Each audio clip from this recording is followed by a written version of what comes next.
আসসালামু আলাইকুম রহমতুল্লাহ। কেমন আছেন আপনারা সবাই? আশা করি সবাই ভালো আছেন। আমরা আজকে অনুপাত সমানুপাতের 2 নম্বর ক্লাস করব। 2 নম্বর ক্লাসে আমরা শুরু করব আমাদের বেসিক ম্যাথের 497 নম্বর পৃষ্ঠার সমীকরণ সাজিয়ে সমাধান, মানে 5 নম্বর পদ্ধতি থেকে। এর আগে বলেন গত ক্লাসটা যারা করছিলেন কেমন লাগছিল? সবাই কতটুকু ইমপ্রুভ করছেন বা কী অবস্থা?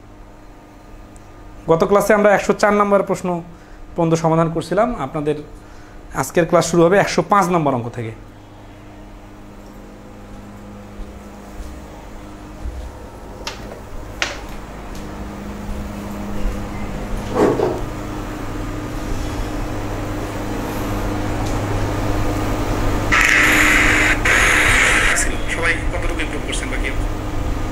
ওকে, তাহলে আমরা শুরু করি। আজকের ক্লাসে হচ্ছে সমীকরণ সাজিয়ে সমাধান 105 নম্বর।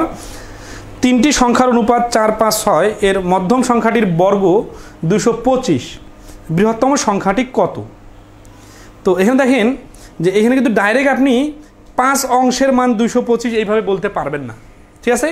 ভাষাগুলো একটু বুঝতে হবে যে কেন এই প্রশ্নগুলো নর্মাল স্টাইলে হবে না, কেন এখানে সমীকরণ সাজায়া তারপরে সমাধান করতে হবে, এই বিষয়টা বুঝতে হবে। তাহলে এখানে হচ্ছে যে অনুপাত দেওয়া আছে 4, 5, 6 আর বলা আছে এইটার বর্গ হচ্ছে 225। তাহলে শুধু আবার এইভাবে 5 এর উপর বর্গ সমান সমান 225 এইভাবে বলা যাবে না। তাহলে কোন স্টাইলে বলতে হবে? বলতে হবে এখানে এক্স এর স্টাইলে। ধরি সংখ্যাগুলো হচ্ছে 4x, 5x, 6x, তার মানে অনুপাত দেওয়া থাকলে অনুপাত আকারে ধরতে হয়। তাহলে প্রশ্ন মতে 5x স্কোয়ার ইকুয়াল টু 225, তাহলে 25x স্কোয়ার ইকুয়াল টু 225, দুই পাশে 25 দেখালে 9, x এর মান হচ্ছে 3। তাহলে x এর মান যদি 3 হয়, উত্তর কি চাইছে? উত্তর চাইছে যে বৃহত্তম সংখ্যাটি কত। যেহেতু এখানে x এর মান 3, তাহলে বৃহত্তম সংখ্যা এইটা, তাহলে 6x এর মান হবে 3, 6, 18। তাহলে এই প্রশ্নের অ্যান্সার হচ্ছে 18। ওকে ওকে, তাহলে আসে আমরা একইভাবে 106 নম্বর অঙ্কটা দেখেন। বলছে 3টি সংখ্যার অনুপাত 3, 5, 6 এবং তাদের বর্গের সমষ্টি 630 হলে বৃহত্তম সংখ্যাটি কত?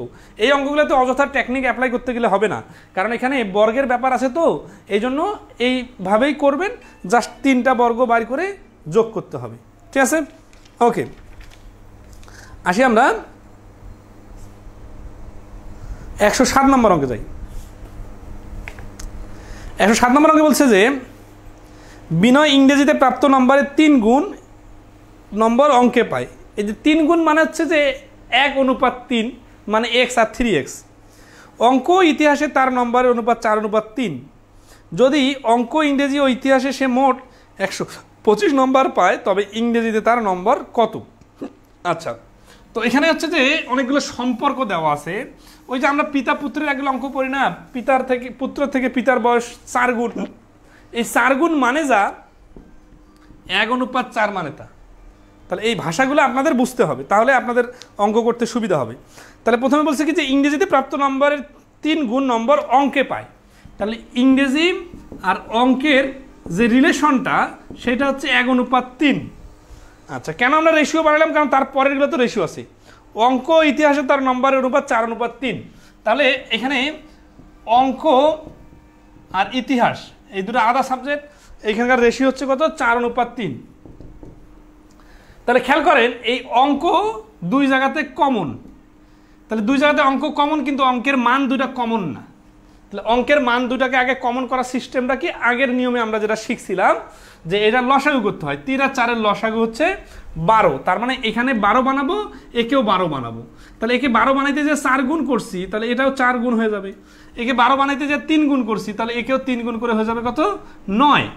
তাহলে 4:12 আর এখানে হচ্ছে 12:9। তাহলে আমরা লিখতে পারি 4:12:9 ইংরেজি, অঙ্ক আর ইতিহাস। আচ্ছা, তাহলে 4 আর 12 16, 16 আর 9 মিলে হচ্ছে 25। তাহলে এটা কি? এটা হচ্ছে সবগুলোর যোগফল। এখন আসি, যদি অঙ্ক ইংরেজি ও ইতিহাসে সে মোট 125 নম্বর পায়, তাহলে এই যে দেখেন 25 অংশের মান 125, তাহলে 1 অংশের মান 5। উত্তর কি চাইছে? তবে ইংরেজিতে কত নাম্বার পায়? তাহলে ইংরেজি হচ্ছে 4 অংশ, তাহলে 4 গুণন 5 সমান সমান 20। তাহলে এই প্রশ্নের অ্যান্সার গ 20। এইখানে আমরা যে 25 অংশ বললাম এটাকে 25x 4x 12x 9x ধরে প্রশ্ন মতে 4x সমান 25x সমান 125 এইভাবে বলা যায়। তো আশা করি সবাই ধরতে পারবেন। নেক্সট আসি আমরা 108 নম্বর অঙ্ক। দেখেন এখানে কি বলছে যে যদি কোনো স্কুলের 107 নম্বর কি সবার ক্লিয়ার? কমেন্টে একটু জানাবেন। এই গুণের বিষয়টাকে রেশিও আকারে চিন্তা করা যায়, এই পয়েন্টটাতে আমরা পরবর্তীতে কিন্তু আরো অনেক অঙ্ক দেখবো। হ্যাঁ, 108 নম্বর অঙ্কে বলতেছে যে যদি কোনো স্কুলের ছাত্রীদের 3/1 অংশ ওই স্কুলের মোট ছাত্রছাত্রীদের 5/1 অংশের সমান হয়, তাহলে স্কুলটিতে ছাত্রছাত্রী হবে।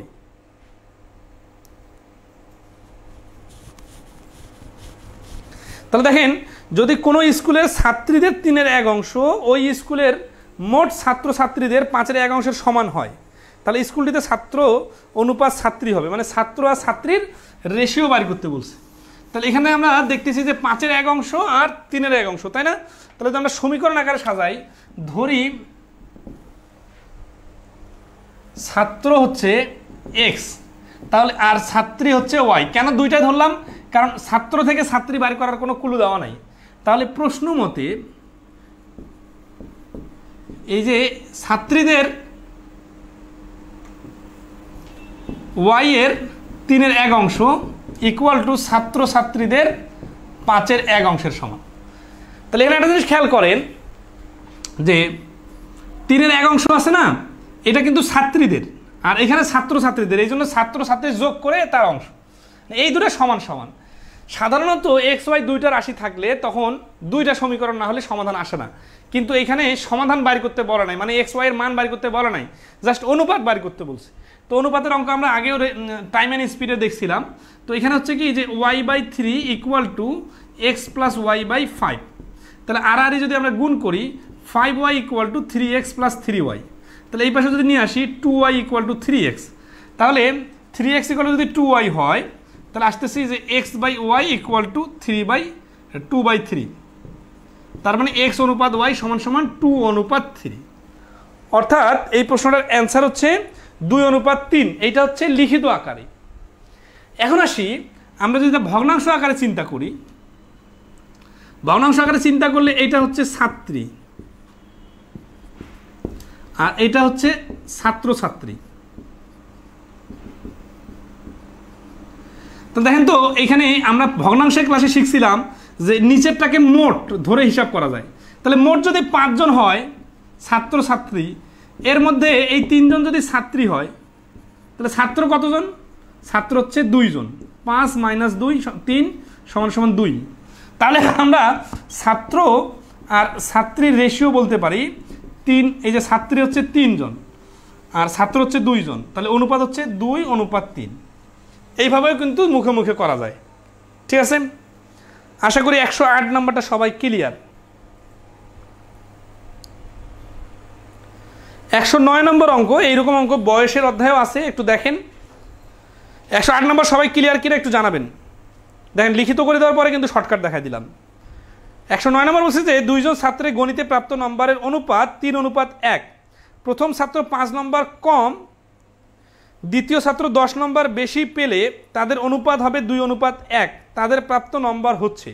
এই অঙ্কটা বয়সের যে অঙ্কগুলো আছে না, যে এত বছর পরে নতুন অনুপাত এত হবে, এই টাইপের অঙ্কই কিন্তু এই সমীকরণ টাইপের প্রশ্নে বেশি। ঠিক আছে, আচ্ছা তাহলে আসি আমরা এখানে ডাইরেক্ট আমরা দেখেন বয়সের অঙ্কের মতো চিন্তা করব। প্রথম সংখ্যাটা ধরি 3x আর দ্বিতীয় সংখ্যাটা হচ্ছে x। 2 জন ছাত্রের গণিতে প্রাপ্ত নম্বরের অনুপাত, তার মানে প্রথম জনের নাম্বার 3x আর দ্বিতীয় জনের নাম্বার x। প্রথম ছাত্র 5 নম্বর কম, তার মানে -5, আর দ্বিতীয় ছাত্র 10 নম্বর বেশি, মানে +10। ঠিক আছে, তাদের অনুপাত সমান সমান 2/1 হবে, সমান সমান 2/1। তাহলে প্রশ্ন মতে 3x - 5 equal to x plus 10। তাহলে আসি 2x সমান সমান 15, x সমান সমান তো ভগ্নাংশ চলে আসতেছে, স্যার এই 5 যে ওই পাশে। আচ্ছা এখানে 2 দ্বারা গুণ করার সময় এখানে 20 নেই না, এখানে 2 দ্বারা গুণ করবে 2x আর 10 × 20, তাহলে এখানে x সমান সমান এই ওই পাশে দিলে হয়ে যাচ্ছে 25। তাহলে x এর মান হচ্ছে 25। উত্তর কি চাইছে? তাদের প্রাপ্ত নম্বর হচ্ছে, মানে দুইজনের নাম্বার দরকার। তাহলে এই 25 দিয়ে এইখানে 3x আর x কে গুণ করি, 3 25 75, আর এই x এর মান হচ্ছে 25। তার মানে একজন 75 পেলে আরেকজন পাবে 25 নম্বর। অ্যান্সার হচ্ছে 25 ও 75। সরি, 75 আগে 25 পরে, কারণ অনুপাতের দেওয়ার সময় এটা 75 আগে 25 পরে। অ্যান্সার হচ্ছে 75 25। ওকে।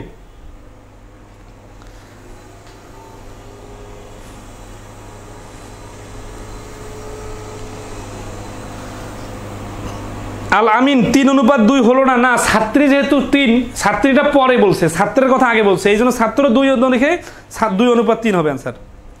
আচ্ছা, নেক্সটে আসি। 110 নম্বর অঙ্কটা দেখেন। বলছে যে একটা জমির ক্ষেত্রফল 432 বর্গমিটার, ওই জমির দৈর্ঘ্য প্রস্থের সমান সঙ্গে অপর একটি জমির দৈর্ঘ্য প্রস্থের অনুপাত যথাক্রমে 3:4 এবং 2:5। অপর জমির ক্ষেত্রফল কত? এই অঙ্কটা বোর্ড বইয়ের অঙ্ক, আবার বিভিন্ন পরীক্ষাতেও আসছে। তো এখানে হচ্ছে যে সমীকরণটা বোঝাটা খুবই ইম্পর্টেন্ট। যেমন ধরেন যে একটি জমির ক্ষেত্রফল 432, মানে ধরেন আছে এটা একটা জমি, এই জমির ক্ষেত্রফল হচ্ছে 432। এটা তো একটা দৈর্ঘ্য আছে আর একটা প্রস্থ আছে, তাই না? আচ্ছা, এখন ধরেন এই জমির সাথে দৈর্ঘ্য প্রস্থের অনুপাত, এই জমির সঙ্গে অপর একটি জমির দৈর্ঘ্য প্রস্থের অনুপাত, মানে অন্য আরেকটা জমি আছে, এটা একটা জমি, এই জমির দৈর্ঘ্য প্রস্থের অনুপাত যথাক্রমে 3:4 এবং 2:5। তাহলে দৈর্ঘ্যের অনুপাত হচ্ছে 3:4 আর প্রস্থের অনুপাত হচ্ছে 2:5, মানে দৈর্ঘ্য আর প্রস্থ। দেখেন যে বলছে দৈর্ঘ্য ও প্রস্থের সঙ্গে অপর একটি জমির দৈর্ঘ্য ও প্রস্থের অনুপাত। এখানে কিন্তু বিষয়টা কনফিউজড হয়ে যেতে পারেন আপনারা। ধরা হচ্ছে দৈর্ঘ্য আর প্রস্থের সাথে দৈর্ঘ্য আর প্রস্থের অনুপাত। এই কথা মানে হচ্ছে কি যে প্রথম অনুপাতটা দৈর্ঘ্য আর পরের অনুপাতটা প্রস্থ। ঠিক আছে? তাহলে প্রথম জমির দৈর্ঘ্য যদি এইখানে ধরেন আছে যদি 3x হয়, আর দ্বিতীয় জমির দৈর্ঘ্য হবে 4x, এটা যদি দৈর্ঘ্যটা ধরি, হ্যাঁ এটা 4x, আর এটা যদি 2y হয় তাহলে এটা হচ্ছে 5y। তাহলে দৈর্ঘ্য আর প্রস্থ যদি এইভাবে আমরা ধরে নেই, তাহলে প্রশ্ন মতে 3x × 2y = 432। তাহলে 6xy = হচ্ছে 432। xy = 6 দিয়ে ভাগ, 6 × 7 = 42, 6 × 2 = 12। তাহলে xy এর মান হচ্ছে 72। এখন অ্যান্সার কি চাইছে? অ্যান্সার চাইছে যে অপর জমির ক্ষেত্রফল কত। তাহলে এই জমির দৈর্ঘ্য প্রস্থ গুণ করলে কত হচ্ছে? এখানে 4x আর 5y গুণ করলে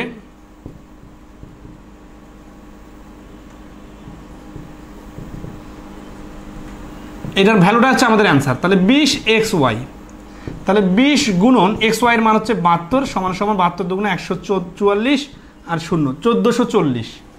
তাহলে এই প্রশ্নটার অ্যান্সার হচ্ছে 1440। ওকে, যেই পয়েন্টে সমস্যা হইতে পারে সেটা আবার একটু বলি। এইখানে ধরেন আছে যে 3 আর 4 দেওয়া আছে না, একটু খেয়াল করেন ভাষার সাথে।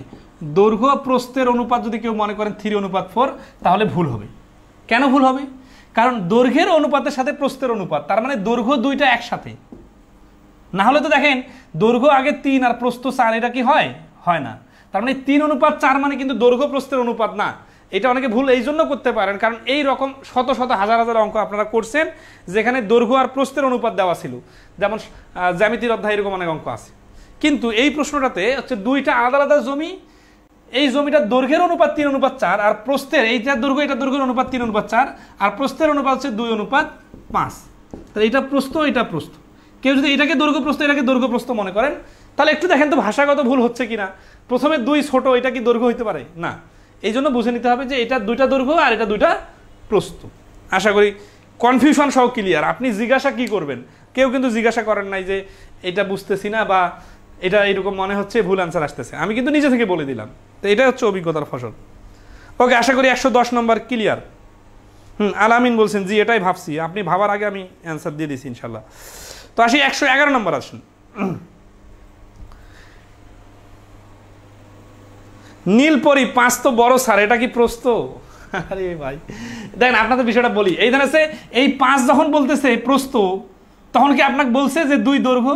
না, এই দুইটাই তো প্রশ্ন, তো দুইটাই প্রশ্ন, কোনটা বড় কোনটা ছোট হয় হোক। কিন্তু যদি এখানে দৈর্ঘ্য বলতো বা আপনি ভুল করে এটা বুঝতেন দৈর্ঘ্য আর প্রস্থ, তখন তো ভুল হইতো। তো এটা তো নেওয়া যাবে না, এটাই আমি বললাম। তারপর আপনি ওইটা নিয়ে টেনশন করতেছেন, এটা তো দৈর্ঘ্য না, এটাও প্রস্থ এটাও প্রস্থ। তাহলে 2 প্রস্থের মধ্যে প্রথমটা বড় হোক আর পরেরটা ছোট হোক, অথবা প্রথমেরটা ছোট পরেরটা বড় হোক, কোনো সমস্যা নাই। ঠিক আছে, আচ্ছা ওকে, নেক্সট আসি।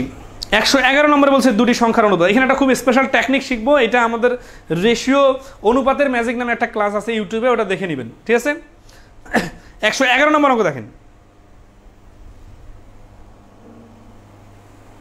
দুটি সংখ্যার অনুপাত 5:8, প্রতিটি সংখ্যার সাথে 15 যোগ করলে এদের অনুপাত হয় 10:13। সংখ্যা দ্বয়ের যোগফল কত? এই যে অঙ্কটা দেখতেছেন না, এই অঙ্কটা মনে করেন এই অঙ্কটা নাই, আমি যদি একটা অঙ্ক বানাই দিই আপনি দেখবেন এই অঙ্কের সাথে মিলে যাচ্ছে। আমি এগুলো কেন বানাই দিব?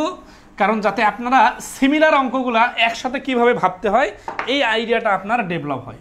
কীরকম দেখেন, যে অঙ্কটা আপনারা স্ক্রিনে দেখতে পাচ্ছেন, দুটি সংখ্যার অনুপাত 5:8, প্রতিটি সংখ্যার সাথে 15 যোগ করলে এদের অনুপাত 10:13 হয়। আমি যদি হুবহু ওই অঙ্কটাকে এইভাবে বলি যে পুত্র আর পিতার বয়সের অনুপাত 5:8, দেখেন আপনারা স্ক্রিনে একভাবে দেখতেছেন আর আমি কিন্তু আরেকভাবে বলতেছি। 15 বছর পরে তাদের বয়সের অনুপাত হবে 10:13। বর্তমানে পিতা পুত্রের বয়স কত? তাহলে দেখেন আমি দেওয়া আছে সংখ্যার কথা, আমি কিন্তু পিতা পুত্রের অঙ্ক বানাই ফেললাম। এতে সুবিধা কি? এতে সুবিধা হচ্ছে আপনার মাথায় দ্রুত ক্যাচ করবে যে কোন অঙ্কটা কোন অঙ্কের সাথে লিঙ্ক। আবার আসি এই অঙ্কটা যদি আমি এইভাবে বলতাম যে একটা ক্লাসে ছাত্রছাত্রীর বর্তমান অনুপাত এত, উভয় ক্লাসে 15 জন করে ছাত্র যোগ দিলে নতুন অনুপাত হবে 10:13। তাহলে ছাত্রছাত্রীদের বর্তমান সংখ্যা কত? কাহিনী কিন্তু সব সেম। তাহলে অনেকগুলো অঙ্ক করার তো দরকার নাই, জাস্ট মূল থিমটা ধরা দরকার। মূল থিমটা কি? এরকম বয়সের অঙ্ক যদি থাকতো তাহলে আমরা কি করতাম, 5x 8x নিতাম এবং এটা উপরে নিচে নিতাম। এর সাথে উভয়ের সাথে 15 যোগ, মানে এই 15 যোগ করলাম, এই 15 যোগ করলাম, তাহলে ইকুয়াল টু নতুন অনুপাতটা কত? নতুন অনুপাত হচ্ছে 10:13, তাহলে 10/13। তাহলে এইটা লিখে দেওয়ার পরে আর এতগুলো যৌক্তিক কথা বলার পরে তারপরে কি আর সমাধান করে দেওয়ার দরকার আছে? অবশ্যই নাই। এরপরে যারা সমাধান চান তারা আসলে শিখতে চান কম, মুখস্থ করতে চান বেশি, কারণ আমরা তো আর নতুন নতুন জিনিস শিখবো এই সময়টাতে। ঠিক আছে, আশা করি এটা সমাধান বই দেখে হোক বা নিজে চেষ্টা করে পারবেন। এখান থেকে এক্স এর মান বাইর হবে, তারপরে অ্যান্সারও চলে আসবে। এখান থেকে এক্স এর মান বাইর হবে 3, আর অ্যান্সার কি চাইছে? অ্যান্সার চাইছে সংখ্যা দ্বয়ের যোগফল কত হবে। তাহলে সংখ্যা দ্বয়ের যোগফল মানে এই যে 5:8 যোগফল, তার মানে 5x আর 8x = 13x, এটার যোগফল হচ্ছে 13 × 3 = 39। ওকে, আশা করি তাহলে এখন আসি আমরা এখানে একটা শর্টকাট টেকনিক শিখবো। এই শর্টকাট টেকনিকটা অনেকে এখন আজকে ক্লাসে বুঝবেন না হয়তো বা কঠিনও লাগতে পারে নতুন দেখে, কিন্তু এটা আপনারা অনুপাতের ম্যাজিক নামে আমাদের ইউটিউবে একটা সুন্দর ক্লাস আছে, আমাদের ফেসবুক পেজেও আছে, ওইটা দেখে নেবেন, তাহলে সোজা লাগবে। তবে যারা একটু মনোযোগ দিবেন তারা এই অল্প কথাতেও বুঝবেন। সেটা হচ্ছে যে একটা অনুপাত থেকে আর একটা অনুপাতে যেতে হলে এই মাঝখানের গ্যাপ যদি সমান হয়, বয়সের অঙ্কে কিন্তু সাধারণত সমান হয়, গ্যাপ সমান, গ্যাপ যদি সমান থাকে, ঠিক আছে, তাহলে গ্যাপ সমান থাকলে কি করতে হয়? গ্যাপ সমান থাকলে এইটা করতে হয় যে দেখেন এখানে 5 আর 10 এর ডিফারেন্স হচ্ছে 5, আর এখানে 8 আর 13 ডিফারেন্স হচ্ছে 8, তাহলে গ্যাপগুলো সমান সমান আছে। আবার আমাদেরকে বলতেছে যে এই 8 এর সাথে 15 যোগ করা হয়েছে, আবার এই 5 এর সাথেও 15 যোগ করা হয়েছে। আসলে কিন্তু 5 আর 8 এর সাথে 15 যোগ করা হয় নাই, যোগ করা হয়েছে 5x 8x এর সাথে। কারণ এই 5:8 মানে 5:8 না, 5:8 মানে 10:16 হইতে পারত। ঠিক আছে, ওকে। তাহলে আসি যেহেতু এই দুইটা সংখ্যা সমান সমান যোগ করতে হবে, আবার এইখানে আমরা দেখতেছি মাঝখানের গ্যাপ দুইটাও সমান সমানই আছে, 5 5, তাহলে আমরা বলতে পারি 5 অংশ সমান সমান 15। 5 অংশ সমান সমান 15। এখন আমাদের অ্যান্সার কি চাইছে? তাহলে 1 অংশ সমান সমান 3। ওই যে আমরা এক্স এর অ্যান্সার আনছিলাম না, অনেক কিছু লেখালেখি সমীকরণ সাজায়, ওইটা কিন্তু এইভাবে কয়েক সেকেন্ডে হয়ে যাবে। এখন উত্তর কি চাইছেন? উত্তর চাইছে যে সংখ্যাদ্বয়ের যোগফল কত। তাহলে সংখ্যাদ্বয় হচ্ছে 5 8, তাই না? তাহলে 5 অংশ আর 8 অংশ মিলে 13 অংশ, এক অংশের মান যদি 3 হয় তাহলে 13 অংশের মান হবে 39। এইভাবে কয়েক সেকেন্ডে উত্তর বলা যাবে। আশা করি সবাই ক্লিয়ার, ঠিক আছে? আচ্ছা, আমরা আরও শিখবো, এটা কিন্তু শেষ না, এটা কেবল শুরু। কয়েক সেকেন্ডে পারা যাবে এইভাবে বয়সের অঙ্কগুলো আমরা দেখবেন যে সেকেন্ডে সেকেন্ডে অ্যান্সার বাড়ি করে ফেলবো। তো আসি এখানে আর একটু পয়েন্ট ধরাই দেই, সেটা হচ্ছে কি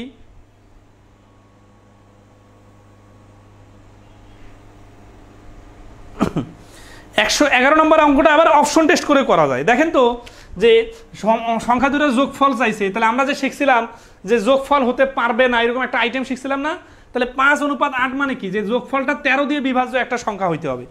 অপশনের মধ্যে শুধুমাত্র ঘ নম্বর অপশন দেখেন, অঙ্কটা দেখেন, ঘ নম্বর অপশনে কাউসার আহমেদ মুন্না বলছেন সমান না হলে কি হবে। সমান না হলে কি হবে সেটা আমরা একটু পরে আসতেছি, ওইরকম অঙ্ক দিতে হবে তো আপনাকে। মানে এটাকে তো আমি অসমান বানাইতে পারি না, এটা সমান দেওয়া ছিল, এই সমানটাই বোঝালাম। অসমান কি হবে ওইরকম অঙ্ক আমি সেট করছি, আমি দেখাচ্ছি, একটু wait, just wait and see. তাহলে আসি, তাহলে এখানে কি হলো, এখানে অ্যান্সারটা হয়ে গেল 39, অপশন টেস্ট করেও। যদি আর একটা থাকতো 13 দ্বারা বিভাজ্য তখন আমরা কনফিউশনে পড়তাম, কিন্তু যেহেতু আর কোনো নাই তাহলে তো 39 অ্যান্সার, অপশন টেস্ট করে। আচ্ছা, এখন আসি 112 নম্বর।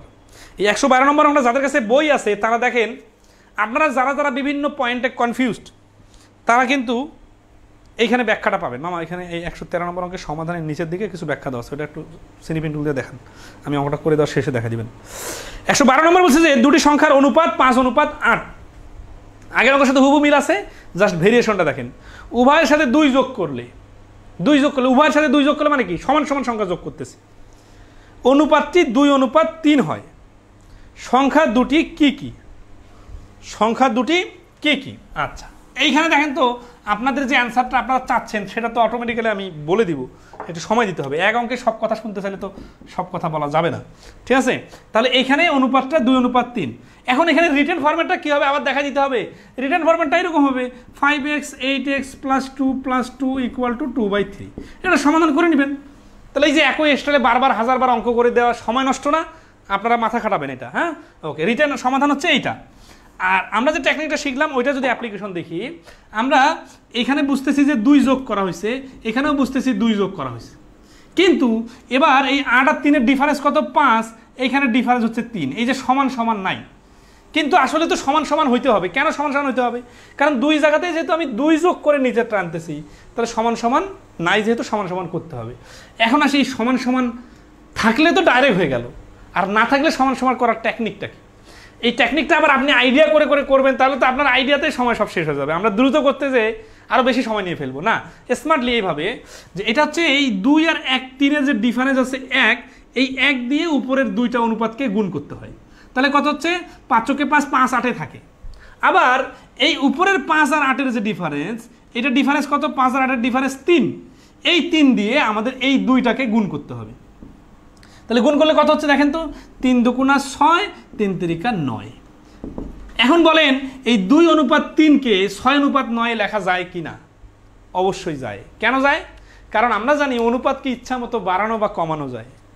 তাহলে এই 2:3-কে 6:9 লিখলাম, তার মানে 2:3-এর কাজ শেষ। এই যে 6:9 লিখলাম, এতে আমাদের কি লাভ হলো? এতে এই লাভটা হয়ে গেছে, দেখেন এখন এইখানকার গ্যাপটা একটু আগে অসমান ছিল, এখন কিন্তু সমান সমান হয়ে গেছে। দেখেন তো 5 আর 6-এর গ্যাপ 1, 8 আর 9-এর গ্যাপ 1, অর্থাৎ 2 জায়গাতে সমান হয়ে গেছে। তাহলে আমরা এখন বলতে পারি এই যে 1 অংশ সমান সমান 2, এবং এই পুরো কাজটা আপনাদের বোঝাইতে যে সময় লাগলো, বুঝে গেলে কয়েক সেকেন্ডে হয়ে যাবে। তাহলে 1 অংশ সমান 2 হলে উত্তর কি চাইছে? উত্তর চাইছে সংখ্যা দুটি কি কি? তাহলে আমাদের এই 5 অংশ সমান 10, 8 অংশ সমান 16। তাহলে সংখ্যা দুটো হচ্ছে 10 আর 16। ধরতে পারছেন কিনা বলেন?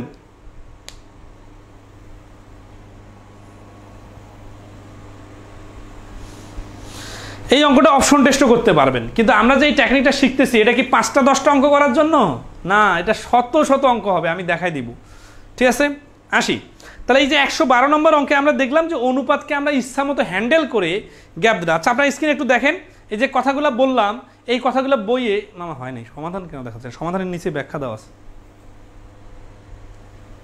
112 নম্বর অঙ্কে,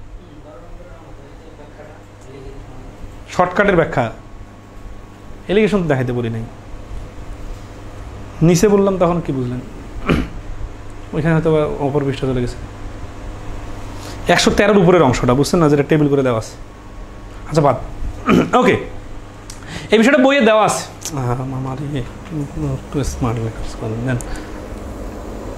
যখন আমি নিচে বলছি তার মানে তো ফোকাস করতে হবে এখানে। কারণ আছে যে এই জিনিসটা, এই যে শর্টকাটের ব্যাখ্যা এইটা, এই পর্যন্ত এটা হয়তো এটা একটু নিচে নামে যাওয়ার কারণে এটা হানি, এইটা কাটেন, এই যে এই অংশটা কাটেন, বুঝছেন বিষয়টা? অপর পৃষ্ঠা গেছে দেখে হারা গেছেন। আচ্ছা ওয়েট, এই জিনিসটা আমাদের বইয়ের মধ্যে 499 নম্বর পৃষ্ঠায় অনেক সুন্দর করে দেওয়া আছে। হ্যাঁ, আপনারা একটু দেখে নিন, তাহলে সুন্দরভাবে বুঝতে পারবেন। আরও একটা অঙ্ক করে দিব, আমরা শেষ করে দিতেছি না। হ্যাঁ, একটা অঙ্ক করে দিব, তার আগে আপনারা একটু এই ছবিটা একটু দেখে নেন, ঠিক আছে? তাহলে আপনারা একটু আইডিয়া পাবেন যে আমরা কত সুন্দর করে এই যে কথাগুলো বললাম, এগুলো যারা বুঝতেছেন না তারা আসলে বই পড়েন নাই বা বই দেখেন নাই বা বই এখনও নাই। আপনারা বইটা দেখলে কত সুন্দর করে এটা পাবেন। দেখেন নিচের দিকে দেখেন, নিচের দিকে দেখেন, উপরে। হ্যাঁ, ওকে। তাহলে দেখেন এখানে বইয়ে কত সুন্দর করে ব্যাখ্যা দেওয়া আছে যে শর্টকাটের ব্যাখ্যা, অনুপাতকে যেহেতু সমান হারে বাড়ানো বা কমা যায়, তাহলে অনুপাতকে বাড়াতে বাড়াতে এমন এক জায়গায় নিয়ে যেতে হবে যেখানে অনুপাতটি প্রথম দুটি পদের সাথে দ্বিতীয় পদ উভয়ের ব্যবধান সমান হবে। এই যে ব্যবধানকে সমান করার জন্য অনুপাতকে আমরা ইচ্ছা মতো বাড়াবো। এখন কোথায় যায় থামবো এটা কে বলবে? এই যে সুন্দর করে দ্বিতীয় পয়েন্টে লিখে দিছি, কতটুকু বাড়াবো। বলছে যে বিপরীত অনুপাতের রাশি দুটির মাঝখানের ব্যবধান যত তত গুণ করতে হবে, ঠিক আছে? আচ্ছা, তো যাই হোক, বইয়ে দেখলে এটা পারবেন। ওকে, নেক্সট প্রশ্নে আসি আমরা। 113 নম্বরে দেখেন, 113 নম্বরে বলতেছে, তাহলে এই অঙ্কটা এখন একটু দ্রুত করা যায় তাই না? পরীক্ষার হলে স্টারে করে দিব এবার। 113 নম্বর হচ্ছে যে দুটি সংখ্যার অনুপাত 3:7, উভয় সংখ্যার সাথে 10 যোগ করলে নতুন অনুপাত হয় 1:2। তাহলে পরীক্ষার হলে কতটুকু লিখবেন? 3, 7, 1, 2। এখানে ডিফারেন্স 1, তাহলে গুণ করার দরকার নাই, কারণ 1 তো গুণ করা না করা সমান। এখানে ডিফারেন্স 4, তাহলে 4কে 4, 4 দুগুণে 8। এখানে ডিফারেন্স হচ্ছে 1 অংশের মান কত? 1 অংশের মান 10। উত্তর কি চাইছে? উত্তর চাইছে ছোট সংখ্যাটি কত? এই যে ছোট সংখ্যা 30 অ্যান্সার। এই এতটুকু হচ্ছে পরীক্ষার হলের স্টাইল। বুঝছেন কিনা বলেন? যদি বুঝে থাকেন তাহলে এখানে একটা টাচ দিয়ে দেই যে বয়সের অঙ্কে এরকম সবগুলো অঙ্ক বয়সের এইভাবে হবে, কয়েক সেকেন্ডে করা যাবে। কিরকম? 114 নম্বর প্রশ্নটা দেখেন।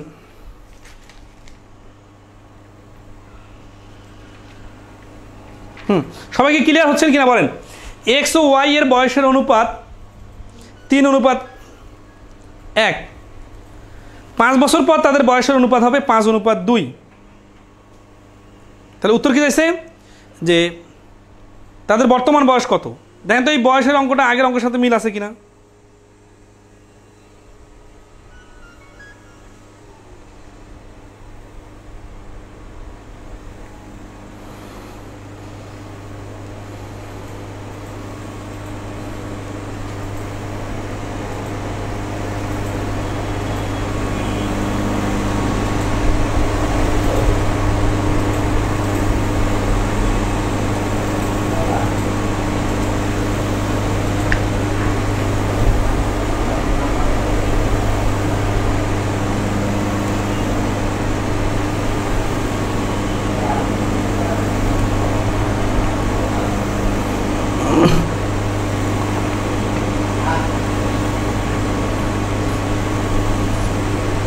ওকে, তাহলে এখানে 3:1 আর 5:2 তাদের বর্তমান বয়সের অনুপাত কত?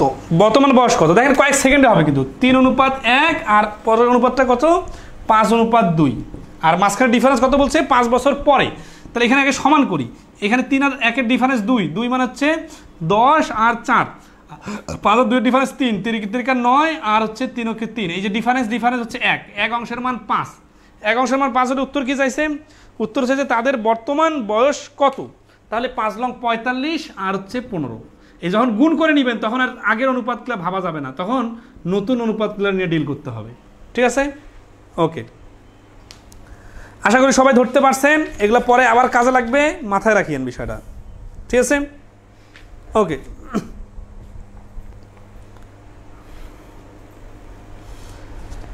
একশো 17 নম্বর অঙ্কটা দেখেন।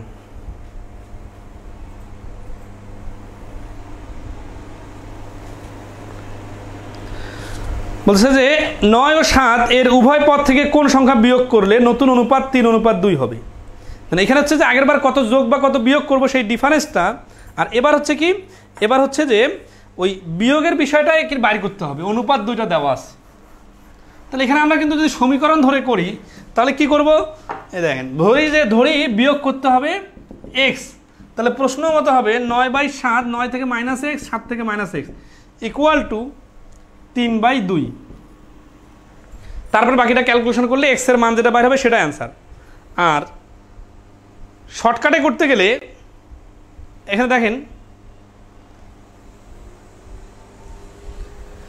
9:7, 3:2, গ্যাপ এখানে কত গ্যাপ আছে, এখানে 6 আর এখানে গ্যাপ আছে 5, তাহলে সমান নাই, সমান করতে হবে।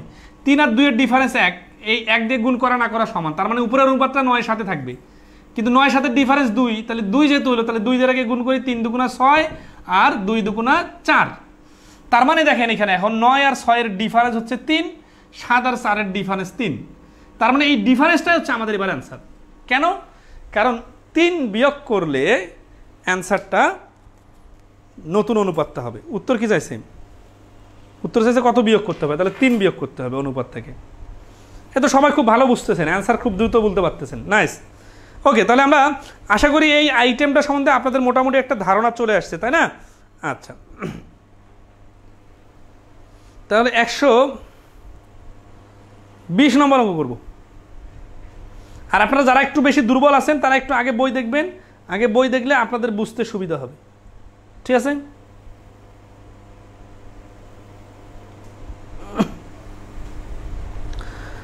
বলছে যে কোনো অনুপাতের উভয় পদের সঙ্গে 1 যোগ করলে অনুপাতটি 3:4 এবং উভয় পদ থেকে 1 বিয়োগ করলে অনুপাতটি 2:3 হবে, ঠিক আছে?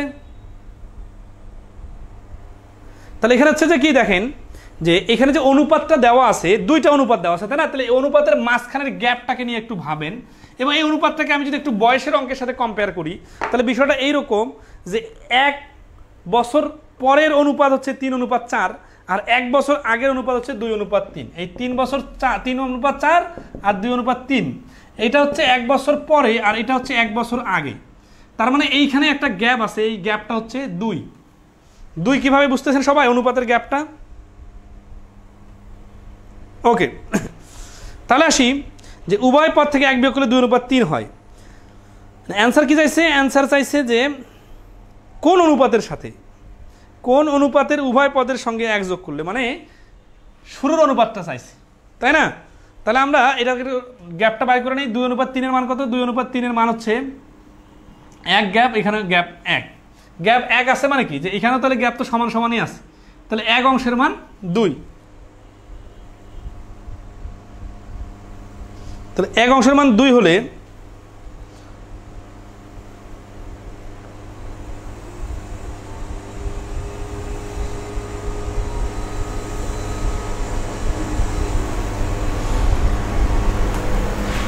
এখানে সংখ্যাটা হবে 3 দুগুণা 6 আর 8, আর এখানে হবে 2 দুগুণা 4 আর 3 দুগুণা 6। উত্তরটা চাইছে কি যে কোন অনুপাতের উভয় পদের সাথে 1 যোগ করলে অনুপাতটি 3:4 হবে। তাহলে এই যে 6 আর 8 পাইলাম, এটা 1 যোগ করে 6 8 হয়েছে। তাহলে 1 যোগ করার আগে কত ছিল? 1 যোগ করার আগে ছিল 5, 1 যোগ করার আগে ছিল 7। অঙ্কটা একটু মানে দেখেন আমি কঠিন বলি না, ভাষাটাতে তো একটু প্যাচ আছে, তাই না? এই জন্য একটু এক্সট্রা কাজ করতে হলো। 2 কিভাবে হয় ওইটার জন্য বয়সের একটা উদাহরণ দিয়েছিলাম, মনে আছে কি আপনাদের? যে 1 বছর পেছন থেকে আপনি 1 বছর সামনে যাবেন, সংখ্যা রেখা চিন্তা করেন, এই 0-তে আছেন, +1 আর -1, এই জায়গা থেকে এই জায়গার দূরত্ব কি 1 না 2? যেইভাবে 2 সেইভাবে বয়সের অঙ্কেও 2 হয়, সেইভাবে এখানে 2। 1 ঘর সামনে গেলে আমি পাবো 3 4, 1 ঘর পেছনে আসলে আমি পাবো 2 3। তাহলে এই দুইটা অনুপাতের মাঝখানে তো ডিফারেন্সটা 2 হবে, ঠিক আছে? আচ্ছা, আর সমীকরণ আকারে করলে কি করতে হবে? সমীকরণ আকারে করলে এইভাবে করতে হবে, যে এটা হচ্ছে 3x 4x, 3x/4x।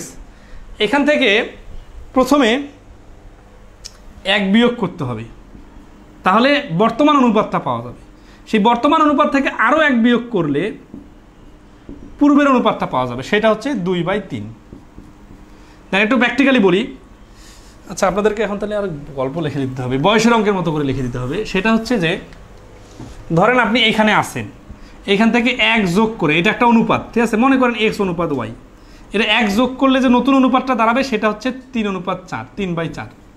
তাহলে এখান থেকে যদি আপনি এখানে আসতে চান তাহলে কি করতে হবে, এই 3x থেকে 3x আর 4x থেকে 1 বিয়োগ করলে আপনি এই বর্তমানে আসলেন।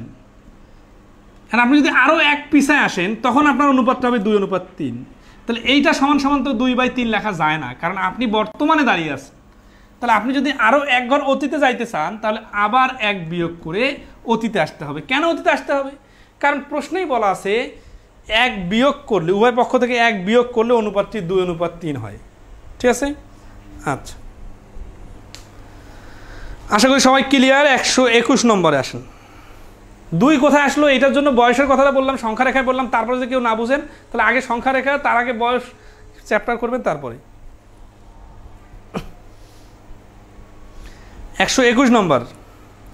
অন্যয় অনিকেত বলছেন সমীকরণে সহজ কিন্তু সময় বেশি লাগে। সমীকরণের থেকে যে টেকনিকটা দেখলাম এটা পানির মতো সহজ মনে হবে, কিন্তু আপনাকে 50টা অঙ্ক করতে হবে। বাট আপনার 50টা অঙ্ক করার ধৈর্য নাই, কিন্তু আপনি বারবার সমীকরণ শিখবেন, ঘুরে ফিরে আপনি সময় বেশি লাগাবেন। কারণ সমীকরণ তো সারা জীবন প্র্যাকটিস করতে আসতেছে, টেকনিক তো আর এমনি এমনি না, টেকনিক তো কাজে লাগার জন্যই। আচ্ছা, 121 নম্বর অঙ্ক দেখব। 121 নম্বর অঙ্কটা খুবই ইন্টারেস্টিং একটা অঙ্ক। আইবিএর পরীক্ষা আসছিল, অডিটরের, সিজিডিএ অডিটর আইবিএ নিছিল। সেটা হচ্ছে যে ববি ও কবির কাছে কিছু আপেল আছে যার অনুপাত যথাক্রমে 7:9। একটু স্লো ভাই, এক জাতীয় অঙ্ক এতগুলো করে দিলে তো একটু হবে।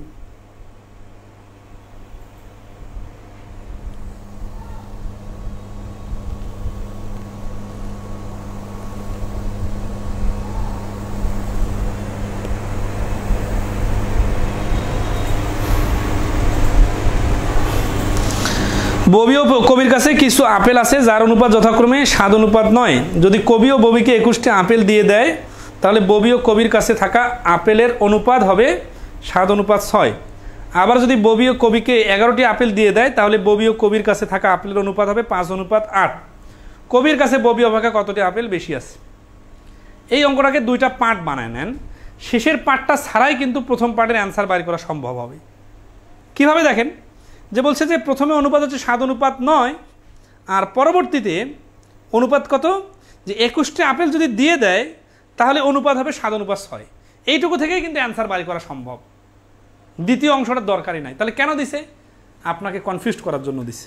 ঠিক আছে, আবার দেখেন, আপনি যদি প্রথম পার্টটা ভুলে যান, মাঝখানে যে পার্টটা, তাহলে দ্বিতীয় অংশ থেকে অ্যান্সার বাড়ি করা সম্ভব। তাহলে আমি দুইভাবেই করে দিব, কিন্তু শুধুমাত্র প্রশ্ন মতে লাইন পর্যন্ত, কারণ তারপরে সমাধান করে দেওয়ার সময় নেই।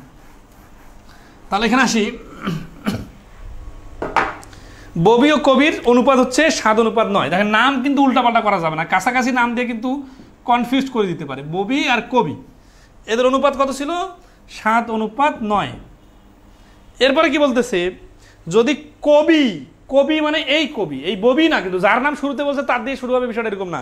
যদি কবি মানে দ্বিতীয় জন ববিকে 21টি আপেল দেয়, তার মানে এর কাছ থেকে আপেল 21টি আসে। এখন একটু লজিক্যালি ভাবেন তো, আপনারা যদি কেউ এই 7:9 দেখে মনে করেন যে ববির কাছে 7টি আর কবির কাছে 9টি আপেল আছে, তাহলে আপনারা ভুল করবেন না, কারণ 9টি আপেল থেকে কি 21টি আপেল দেওয়া যায় না। তাহলে এখান থেকে আইডিয়াটা ডেভেলপ করেন যে অনুপাতে যেটা দেওয়া থাকে ওইটা কিন্তু মোট পরিমাণ বোঝায় না, তার মানে এখানে 9 দ্বারা 90টিও হতে পারে। আচ্ছা, ওকে, তাহলে 21টি আপেল দিয়ে দেয়, তাহলে ববি ও কবির কাছে থাকা আপেলের অনুপাত, ববি ও কবির কাছে থাকা আপেলের অনুপাত, ববি আর কবির কাছে, মানে এইটা 21টা দিয়ে দেওয়ার পরে যে অনুপাতটা দাঁড়াবে সেই অনুপাতটা কি হবে? 7:6। এইটুকু থেকে ববি কবির আপেলের পরিমাণ, তাদের পরিমাণের যোগফল বিয়োগফল সব বাড়ি করা সম্ভব। কিভাবে? আসেন আমরা লিখিত আকারে যদি করি, তাহলে এখানে আসতেছে 7x ডিভাইডেড 9x, অনুপাত লিখলাম। এখন দেখেন এখানে কার কাছ থেকে কার কাছে যাচ্ছে এটা কিন্তু বোঝার ইম্পর্টেন্স আছে, এই জন্য ভাষাটা পড়তে হবে। কবির কাছে বেশি আপেল আছে, এইটা চলে আসলো ববির কাছে, কয়টা? 21টা। তাহলে বিষয়টা কি এরকম না যে এই কবির কাছে 21টা আপেল কমে গেল? হ্যাঁ, এটা কমে গেল শুধু কি এরকম কমে গেল মানে আমি কি আপেলগুলো ফালাই দিছি? না, এই 21টা আপেল যে আবার ববির সাথে যোগ হয়ে গেছে, তাহলে এখানে যোগ 21টা, এইটা ইকুয়াল হচ্ছে 7/6। আশা করি এটা কঠিন লাগার কথা না, সবাই বুঝতে পারবেন কেন প্লাস হলো কেন মাইনাস হলো, একজনের কাছ থেকে আরেকজনের কাছে গেল। বাকিটা ক্যালকুলেশন করলে এক্স এর মান বাইর হবে, আর এক্স এর মান যখন বাইর হবে তখন এই 7 আর 9 এর এক্স এর ডিফারেন্স 2x এর মান বাইর করলে অ্যান্সার চলে আসবে। এইখানে ক্যালকুলেশন করলে এক্স এর মান হচ্ছে 13। এই 13 দিয়ে দেখেন এখানে 7x আর 9x এদের দুজনের ডিফারেন্স হচ্ছে 2x। 2x এর মান হবে 2 × 13 = 26।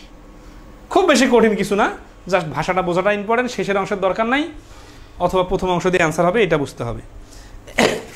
এখন দেখেন এইখানে যদি আবার এইভাবে বলি যে আমরা দ্বিতীয় অংশটা কাজে লাগাবো। এই পর্যন্ত কি সবাই ক্লিয়ার? রিটেন সমাধান ক্লিয়ার? সবাই কমেন্টে জানান রিটেন সমাধান ক্লিয়ার কিনা।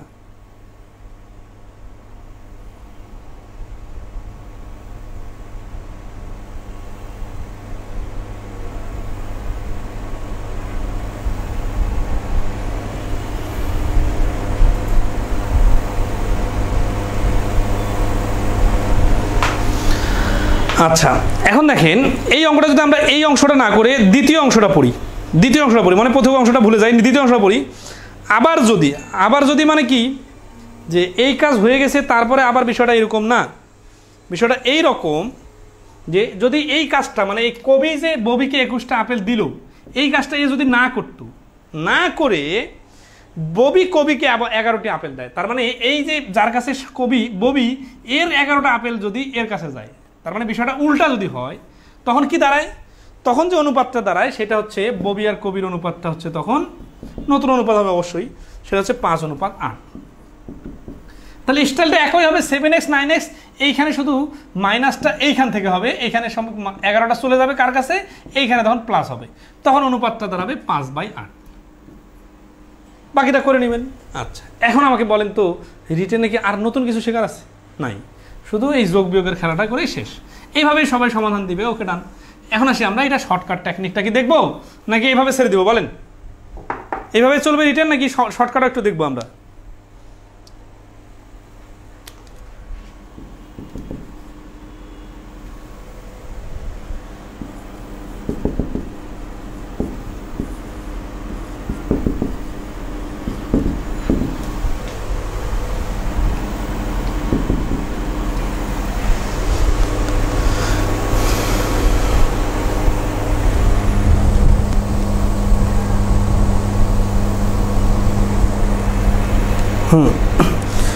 এখন আসি এইখানে শর্টকাটটার ক্ষেত্রে একটু মাথা খাটাইতে হবে। সেটা হচ্ছে কি যে এইখানে আসলে কি গ্যাপ সমান হওয়ার সুযোগ আছে? একটু প্র্যাকটিক্যালি আসি। হ্যাঁ, মানে ধরেন এটা একটা বক্স, এই বক্সের মধ্যে কিছু বল আছে সাদা আর কিছু বল আছে কালো, ঠিক আছে? এখন মনে করেন এখানে 5টা 3টা দিলাম, তো মনে করেন 5:3 আছে। এই বলগুলা নিয়ে আমি এইখানে আরেকটা বক্সে দিলাম, সাপোজ এইখানকার বলগুলো এইখানে আসলো, ঠিক আছে? অথবা এই বক্সে কিছু কালো বল ছিল, এই বলটা নিয়ে আসে এই সাদা বল দিয়ে অল্টার করে নিলাম, অথবা এখানে আলাদা করে বল আছে কিছু। হ্যাঁ, এখানে ধরেন আছে রেশিও আছে 5:4 সাদা কালো। এই দুই বক্সের বল যদি আমি আরেক জায়গায় নিয়ে যাই, যতই উল্টাপাল্টা করি এই টোটাল বলগুলো তো সমান থাকবে, তাই না? মানে বিষয়টা এই রকম যে সাপোজ আমাদের বাবার জমি হচ্ছে 10 বিঘা, এখন 2 ভাই 1 বোন সাপোজ। এখন এটা ভাইরা বেশি নেক কম নেক, বোনকে বেশি দেখ বা কেউ না দেখ, মোটে তো সবসময় 10ই থাকবে, কারণ টোটালটা তো 10ই ছিল। তো বিষয়টা এই রকম যে এরা 2 বন্ধুর কাছে 7:9 আপেল আছে। এখন একজনেরটা আরেকজনের কাছে গেছে, আরেকজনেরটা আরেকজনের কাছে আছে, কিন্তু মোটে তো 16ই আছে, তাই না? 7 আর 9 যোগফল কত? 16। এখানে মোটের কথাটা কেন আনতেছি? কারণ এখানে গ্যাপ দিয়ে অঙ্কটা মিলবে না, কারণ একজনের কাছে আরেকজনের কতটুকু গ্যাপ আছে, তা একজনের বর্তমান রেশিওর সাথে পরের রেশিওর কতটুকু গ্যাপ আছে তার কোনো ক্লু এখানে দেওয়া নাই। মানে কি যে এর 7-এর পরে যে আবার 7 হয়েছে, এই যে এখানে গ্যাপ, এই গ্যাপ আপনি সমান করলেন বাইর করলেন কোনো সমস্যা নাই, কিন্তু এই গ্যাপের কি কোনো ক্লু দেওয়া আছে এখানে? বলেন তো, কোনো ক্লু দেওয়া নাই। কারণ কি? কারণ এর কাছ থেকে 11টা আপেল চলে গেলে অথবা ওর কাছ থেকে 21টা আপেল আসলে এইখানে কতটা হচ্ছে আমরা কিন্তু জানি না। তার মানে এই গ্যাপ ধরে এই অঙ্কটা করা যাবে না। তাহলে আর কিভাবে করা যাবে? আর একটা হচ্ছে সমষ্টি ধরে করা যাবে। সমষ্টিটা কি? ওই জমির উদাহরণটা যদি কেউ ভালো করে বোঝেন তাহলে বুঝবেন যে 2 জন বা 5 জনের মধ্যে যতই বল অল্টার করুক, যে 5 জন লোকের মধ্যে আপনি 50টা বল ভাগ করে দিবেন, কাকে কতটা দিলেন, কার কাছ থেকে নিয়ে আরেকজনকে দিলেন, কার মন খারাপ হলো, কে বেশি পেলো, কে কম পেলো, এটা কোনো সমস্যা নাই। মোট বল তো সবসময় 50টাই থাকবে, তাই না? তো এখানে হচ্ছে বিষয়টা এরকম যে এখানে মোট বল 16টা, এখানে 7 আর 6 মিলে এখানে মোট হচ্ছে 13টা। তো এই মোট বলকে আমরা যদি সমান করতে চাই তাহলে দেখেন এখানে যোগফল 13 আর এখানে যোগফল 16, এই 16 দিয়ে এইখানে গুণ করি তাহলে কি হচ্ছে দেখেন 6 ষোলং 96 আর 7 ষোলং 112, আর এইখানে 13 দিয়ে এখানে গুণ করি তাহলে 7 তেরং 91 আর 9 তেরং 117। এতে কি লাভ হলো দেখবেন, খুবই ইন্টারেস্টিং পয়েন্টটা দেখেন, মানে এটা একটু আগে যে টেকনিকটা শিখলেন ওই টেকনিকের একটু জাস্ট ব্যতিক্রম এবং এটা আর একটু ইন্টারেস্টিং। সেটা যে এই দেখেন এখানে যোগফলটা 91 আর 117 যোগ করলে 7 আর 8 আর 1 আর 9 10 শূন্য 1 208। এখানে আবার দেখেন 6 আর 2 8, 9 আর 11 যোগ করলে 208। তার মানে এইভাবে যোগফল দিয়ে গুণ করার কারণে দুই জায়গাতে মোট ফলের সংখ্যা 208টা করে হয়ে গেল। 208টা করে হওয়ার কারণে আমাদের কি সুবিধা হইল, এটাই সুবিধা হইল যে এইখানে যে 21টা আছে না, দেখেন এখন এইখানকার 117 আছে, যেহেতু এটা হচ্ছে কবির 21টা আপেল এইখানে চলে আসছে, সরি 21 না, প্রশ্ন বলছে কি যে যদি কবি ববিকে 21টা আপেল দেয় তাহলে ববি ও কবির কাছে থাকা আপেলের অনুপাত 7:6 হবে। 112 আর 96। ওকে, দেখেন এই যে 117 থেকে 21 বিয়োগ করলে 96 হয়, আবার 91-এর সাথে দেখেন 21 যোগ করলে 112 হয়। তার মানে এইখানে শর্তটা মিলে গেছে। তাহলে এই সংখ্যাগুলাই হচ্ছে তাদের কাছে থাকা আপেলের সংখ্যা। অ্যান্সার কি চাইছে? অ্যান্সার চাইছে যে এদের দুজনের ডিফারেন্সটা কত। তাহলে এখানে 17 আর 9 মিলে হচ্ছে 26টা হচ্ছে ডিফারেন্স। তাহলে এইখানে ডিফারেন্সটা হচ্ছে 26, অর্থাৎ তাদের সঙ্গে থাকা আপেলের ডিফারেন্স হচ্ছে 26টি।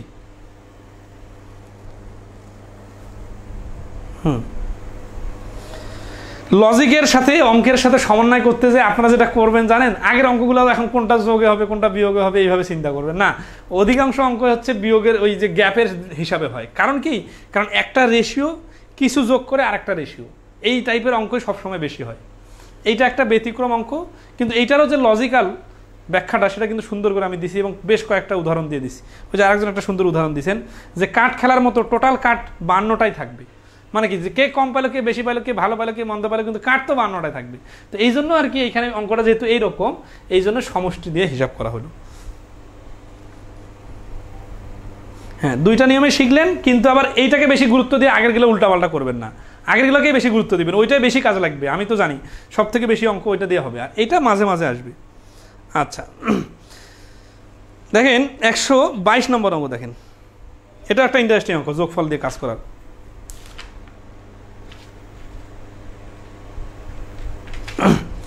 যে একটা ঝুড়িতে রাখা আম, কমলা ও লিচুর অনুপাত যথাক্রমে 7, 3, 2। ঝুড়ি থেকে কিছু আম সরানো হলো এবং কিছু নতুন কমলা ও লিচু রাখা হলো, এতে করে ঝুড়িতে আম, কমলা, লিচুর অনুপাত যথাক্রমে 9, 5, 4 হলো। ঝুড়িতে পরবর্তীতে যোগ করা লিচুর সংখ্যা সর্বনিম্ন কত হতে পারে?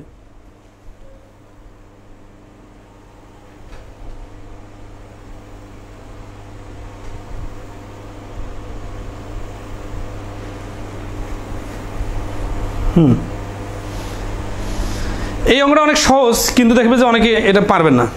কারণ কি, কারণ হচ্ছে যে এটা যে কি বলতেছে অঙ্ক বোঝা যাচ্ছে না। হ্যাঁ, ভাষাগত ব্যাপারটা, তো ভাষাগত বিষয়টা বোঝা দিতেছি। সেটা হচ্ছে যে একটা ঝুড়িতে রাখা আম, কমলা ও লিচুর অনুপাত যথাক্রমে 7, 3, 2। আম, কমলা, লিচু,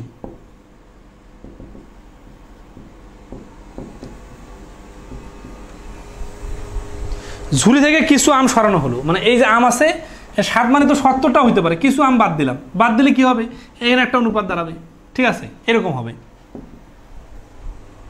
এবং নতুন কিছু কমলা ও লিচু রাখা হলো, তার মানে এই কমলা কিছু অ্যাড হলো, লিচুও কিছু অ্যাড হলো, অ্যাড হওয়ার পরে নতুন সংখ্যা দাঁড়ালো।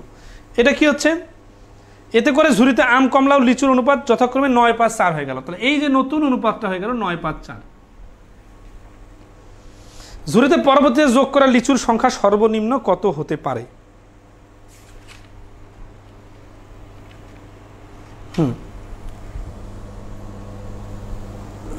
আচ্ছা, এখন দেখেন এইখানে 7, 3, 2 এর যোগফল 7 + 3 + 2 7, 3, 10 আর 2 12, আর এইখানে 9 যোগ 5 যোগ 4, 9 5 14 আর 4 18। এই অনুপাতগুলোর যোগফল 18 আর এই অনুপাতগুলোর যোগফল 12। এখানে একটা সুন্দর ব্যাখ্যা দেওয়া আছে, আমাদের মূলত 18 ও 12 উভয় সংখ্যা দিয়ে ভাগ করা যায় এমন সংখ্যা, অর্থাৎ 18 12। তার মানে হচ্ছে কি যে আম কমলা লিচুর সংখ্যাটা এমন একটা সংখ্যা হবে যেটা 12 দ্বারা বিভাজ্য হবে, আবার এইখানে আম কমলা লিচুর সংখ্যা এমন একটা সংখ্যা হবে যেটা 18 দ্বারা বিভাজ্য হবে। তাহলে 12 দিয়েও ভাগ করা যায়, 18 দিয়েও ভাগ করা যায়, এরকম একটা কমন সংখ্যা হচ্ছে 36। মনে করি আমাদের টোটাল আম কমলা লিচু আছে 36টি। এটা সুবিধা কি, 36টা হলে 7 3 2 অনুপাতে ভাগ করলে কি হচ্ছে, 7 3 10 আর 2 12, 12 দিয়ে ভাগ করলে 3, 3 7 21, আর 3 3 9, 3 2 6। ঠিক আছে,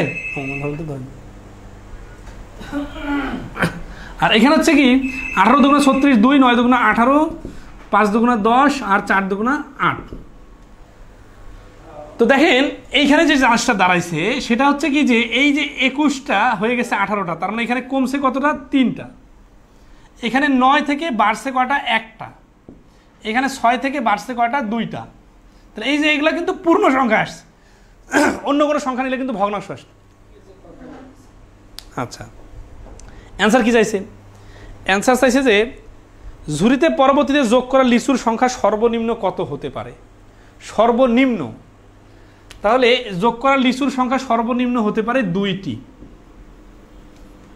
আপনারা বলতে পারেন যে কয়টা উঠাইলো কয়টা নিল, আমরা তো জানি না, আসলে আমরাও জানি না, কারণ এটা 2টার জায়গায় 40টা হইতে পারে, 80টা হইতে পারে, 20টা হইতে পারে, 4টা হইতে পারে, কিন্তু সর্বনিম্ন 2টা লিচু তুলতে হবে, না হলে এই রেশিওটা কোনোভাবেই এই রেশিও হইতে পারবে না।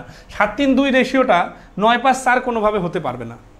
ঠিক আছে, আচ্ছা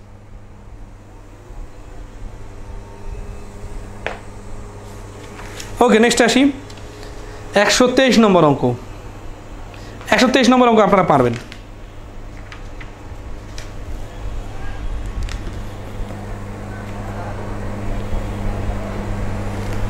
ও 1 হলো না কেন, 1 মানে কি দেখেন, এইটা যদি 1 হয় তাহলে এই যে এখানে কমলা যে হচ্ছে 1 হয়েছে না, এটা তখন হাফ হয়ে যাইতে হবে।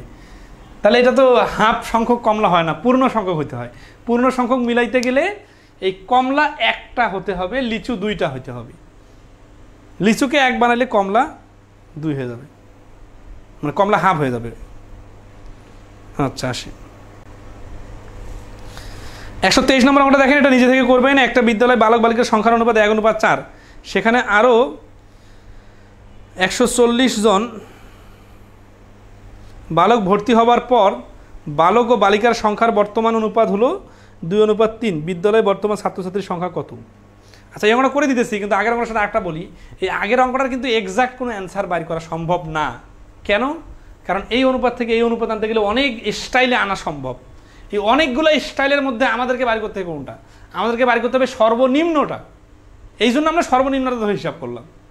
এখানে আপনাদের অ্যান্সার অনেকের 4ও আনতে পারেন, 4 আনে দেখবেন মিলবে, কারণ কি এখানে 4, এখানে 2, এখানে যদি আমরা 6 আনি তাহলে কিন্তু একই অনুপাত আসবে, কিন্তু সর্বনিম্নটা বাইর করার কারণে অ্যান্সার এটাই। আচ্ছা, তাহলে 123 নম্বরে বলছে যে একটা বিদ্যালয় বালক বালিকার সংখ্যার অনুপাত 1:4, সেখানে আর 140 জন বালক ভর্তি হওয়ার পর বালক ও বালিকার সংখ্যার অনুপাত হলো 2:3। তো এই ধরনের অঙ্ক আমরা অলরেডি করে ফেলছি, যে ওখানে 140 যোগ করলে হয়ে যাবে, আর অনুপাত আকারেও আপনারা করতে পারেন। ঠিক আছে, 123 নম্বর অঙ্কটা নিজে থেকে পারবেন না, এরকম অঙ্ক তো একটু আগে করলাম, ওই যে সংখ্যা যোগ করা অথবা বয়সের অঙ্কগুলোর মতো করে অনুপাত আকারেও চিন্তা করতে পারেন, আবার সমীকরণ দিয়েও করতে পারেন। এখানে পদ্ধতি 6 নামে একটা পদ্ধতি আছে, যেখানে জ্যামিতি টাইপের অনেকগুলো প্রশ্ন আছে। 124 থেকে 131, আমার তো মনে হয় না এটা পারবেন না, এরকম কেউ আছেন, সবাই তো পারার কথা। এগুলো সবগুলো স্কিপ করলাম। হ্যাঁ, 124 থেকে 131। 131 নম্বরটা দেখা দেন তো একটু, একটা দেখা দিই। বলছে কি যে একটা ত্রিভুজের 3 বাহুর মাপের অনুপাত 5 6 7, এর পরিসীমা 198 হলে দীর্ঘতম বাহুর মাপ কত? তাহলে পরিসীমা 198, ঠিক আছে। আচ্ছা, তাহলে 5 6 7, তাই না, 5 যোগ 6 যোগ 7, 5 6 11 আর 7 18, 18 অংশ সমান সমান 198, এক অংশ সমান সমান 11। তাহলে এখন উত্তর কি চাইছে? উত্তর চাইছে যে দীর্ঘতম বাহু মানে এই যে বড় বাহুটা, তাহলে বড় বাহুটা হচ্ছে 7 অংশ 77। তাহলে এইরকম অঙ্ক তো আমরা শুরুতে অনেকগুলো করছি। হ্যাঁ, এই জন্য এটা স্কিপ করলাম। আমরা আসি 132 নম্বর অঙ্ক করব। 132 নম্বর অঙ্ক বলতেছে যে কিউব রুট 2 এবং কিউব রুট 4 ইকুয়াল টু 7 অনুপাত x হলে x এর মান বাইর করতে হবে আর কি, ঠিক আছে। আচ্ছা, তো এইরকম অঙ্ক তো আমরা ওই যে সমানুপাত অনুপাতে দেখছি না, যে দুইটা অনুপাত যদি পরস্পর সমান সমান থাকে তাহলে কি করতে হয়, দেখ কিউব রুট 2 অনুপাত কিউব রুট 4 ইকুয়াল টু 7 অনুপাত x, এটা যদি হয় তাহলে cube root 2 divided cube root 4 equal to 7/x।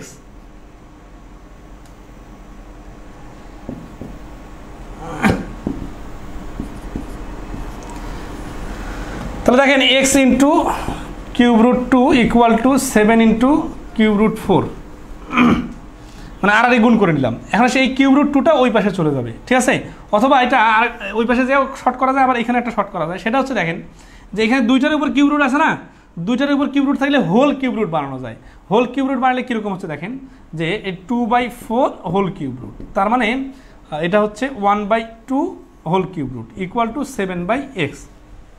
আচ্ছা, আমরা যদি হোল কিউব রুট এইভাবে দিয়ে দেই তাহলে এখান থেকে আমরা কি করতে পারি, এই 1-এর উপর কিউব মানে যা, রুট 2 এর উপর কিউব মানে তা, তার মানে হচ্ছে দেখেন এরকম, বা 1/কিউব রুট 2 ইকুয়াল টু 7/x, মানে এখানে হচ্ছে যে সরি কিউব রুট 3, না কিউব রুট 2, হ্যাঁ ওকে। তাহলে কিউব রুট 2 আর এ 7/x, আর যদি গুণ করি x সমান সমান 7 ইন্টু কিউব রুট 2, এটা হচ্ছে অ্যান্সার, x এর মান। মানে এক্সটাকে ফ্রি করতে হবে, বাকি যেভাবেই করা দরকার সেভাবে করে নেবেন, ঠিক আছে।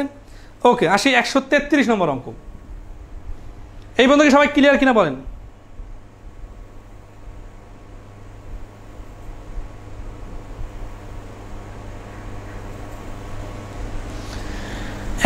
নম্বর বলছে যে একটি ম্যাপের স্কেল হচ্ছে 1:50,000।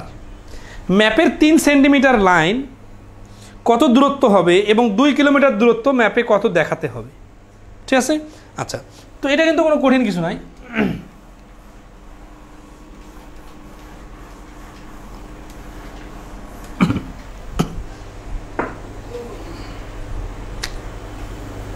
আচ্ছা, আগে যে অঙ্কটা করলাম এটা একদম শর্ট চাইলেন তাই না, আসলে এটা নতুন অঙ্ক তো ওইভাবে শর্ট আগে থেকে করি নাই, তারপর একটু দেখাই দিই।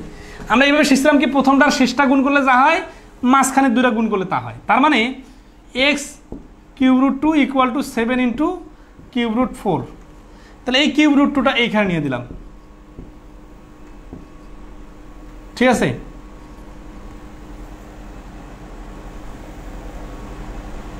তাহলে x সমান সমান এই কিউব রুট 2 আছে না, আচ্ছা, তাহলে এই কিউব রুট 2 আর কিউব রুট 4কে যদি আমরা আলাদা করে নিই, তারপরে কাটাকাটি করলে তো হয়ে যাচ্ছে কিউব রুট 4 এর নিচে 2 কাটাকাটি করলে এই যে কিউব রুট 2 আর 7 তো আলাদাভাবে আছে, ঠিক আছে। এইভাবে করে নেওয়া যাবে, সমস্যা নাই। 133 নম্বর অঙ্কটা হচ্ছে মানচিত্রের সাথে প্র্যাকটিক্যালের একটা রিলেশন। আপনারা দেখেন যারা জমির ব্যাপারে জানেন, জমির একটা ম্যাপ থাকে না, দেখবেন যে জমিতে আপনার একটা জমি 5 বিঘা কিন্তু ম্যাপে দেখা যাচ্ছে 5 ইঞ্চিও না। তার মানে প্র্যাকটিক্যালি দেখেন যে রাজশাহী থেকে ঢাকা শহরের দূরত্ব মনে করেন 300 কিলোমিটার, কিন্তু আপনি ম্যাপে দেখবেন মাত্র 3 ইঞ্চি। তার মানে কি, ম্যাপের যেটা 3 ইঞ্চি সেটা বাস্তবে 300 কিলোমিটার। তাহলে আমরা এটা কি বলতে পারি না, স্কেলটা হচ্ছে 1 ইঞ্চি সমান 1 ইঞ্চি অনুপাত 100 কিলোমিটার, মানে 1:100, মানে বিষয়টা এইরকম যে এইখানকার যা রিলেশন বাস্তবে সব যে কোনো কিছু হিসাব করবেন এইভাবে হবে। না হলে কিভাবে আপনার যারা ম্যাপ দেখে আমিনরা দেখবেন, জমির আমিনরা, তারা হচ্ছে সার্ভের যারা ওই স্কেল বসায় বলে যে এইখানে 50 ফিট হবে, এখানে 80 ফিট হবে। ওই যে জমির আইল ঠানাটালি করে না, বা সীমানা যদি কেউ এলোমেলো করে, তাহলে ওটা আবার পুনর্নির্ধারণ হয় কিসের ভিত্তিতে, এই রেশিওর ভিত্তিতে, যে এইখানে 1 ইঞ্চি দাগ মানে বাস্তবে ধরেন আছে 80 লিঙ্ক অথবা 60 ফিট, তাহলে এই জমিটার লম্বা 60 ফিট হবে। কেউ যদি ওই পাশ থেকে 2 ফিট ঠেলেও দেয়, তাহলে ওই ম্যাপ দেখে ওই 2 ফিট বাড়ি করে দিতে বাধ্য হবে। তো এইটা হচ্ছে ম্যাপের কারুকার্য। তো এখানে আর কি ম্যাপের মাপটা রেশিও আকারে বোঝাচ্ছে, যে ম্যাপের বিষয় হচ্ছে কি, যে একটা ম্যাপের স্কেল হচ্ছে 1:50,000। তার মানে যদি ম্যাপে 1 হয় তাহলে বাস্তবে হবে 50,000 গুণ বড়। তাহলে ম্যাপের যেটা 3 সেন্টিমিটার, তাহলে দেখেন তো 1:50,000, এটা ওই কিংডমে লেখা লাগবে না, একটু প্র্যাকটিক্যালি ভাবেন যে এই 1 যদি 50,000 হয় তাহলে ম্যাপে যেটা 3 সেটা কি হবে, 3 × 50,000, তার মানে হচ্ছে 1.5 লক্ষ, ঠিক আছে। আচ্ছা, তো 1.5 লক্ষ হবে, তাহলে এটা অ্যান্সার হচ্ছে 1.5 লক্ষ সেন্টিমিটার। যেহেতু এটা সেন্টিমিটার বলছে, তাহলে এটাও সেন্টিমিটার। 1.5 লক্ষ সেন্টিমিটার মানে এইটাকে যদি আমরা 100 দিয়ে ভাগ করি, 1,50,000 হয়েছে না। আচ্ছা, 100 দিয়ে ভাগ করে 2টা শূন্য বাদ দিলে হচ্ছে 1500 মিটার। 1500 মিটারকে আবার যদি আমি 1000 দিয়ে ভাগ করি, তাহলে হচ্ছে 1.5 কিলোমিটার। তাহলে এই প্রশ্নের অ্যান্সার হচ্ছে 1.5 কিলোমিটার। আশা করি সবাই ক্লিয়ার, ঠিক আছে, ওকে।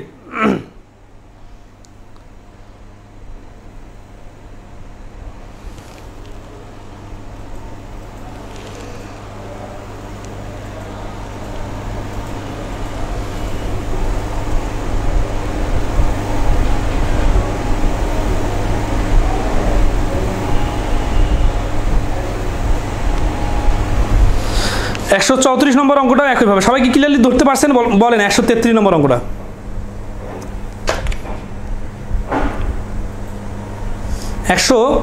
এখন আসি ওই যে কুকুর ও খরগোশের লাভ দেওয়ার যে অঙ্কগুলো আছে, 135 নম্বর, এটা করব।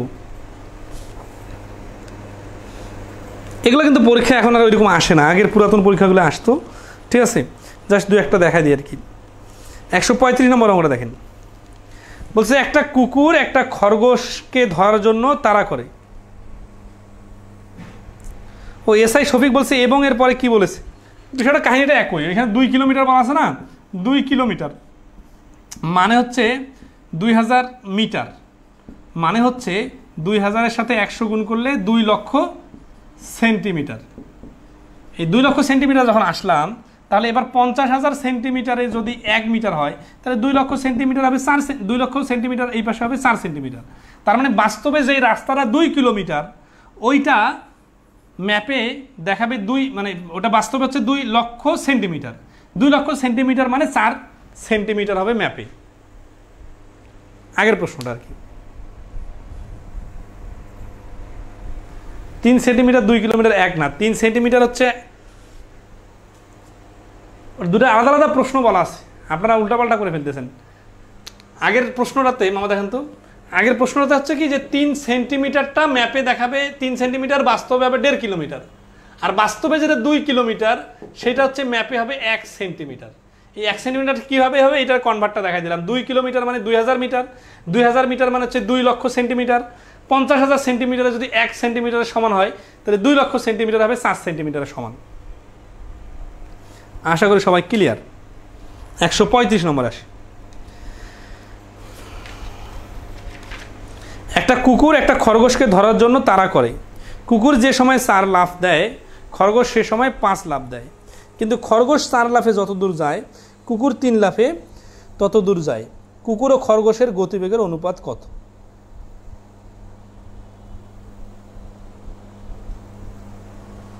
ওকে,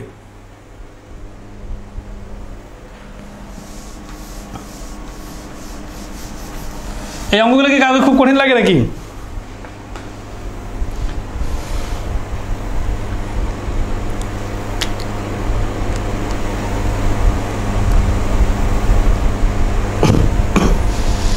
একটা কুকুর একটি খরগোশকে ধরার জন্য তারা, কুকুর যে সময় 4 লাফ দেয়, খরগোশ সে সময় 5 লাফ দেয়। এই সময়টাকে না ধরে আমরা দূরত্বটাকে ধরবো, তাহলে একটা সুন্দর অ্যান্সার বার হবে। কিন্তু খরগোশ 4 লাফে যতদূর যায়, কুকুর 3 লাফে ততদূর যায়। আচ্ছা, এই অঙ্কটা আমি একটু 2-3 ভাবে করে দিব, আপনারা একটু দেখেন। ধরা আছে যে খরগোশ 4 লাফে যতদূর যায়, ধরি খরগোশ 4 লাফে যায় x মিটার, মিটার কিলোমিটার যায় ধরেন, যেহেতু আমাদের রেশিও বানাইতে হবে। তাহলে 4 লাফে যদি x যায়, তাহলে কুকুর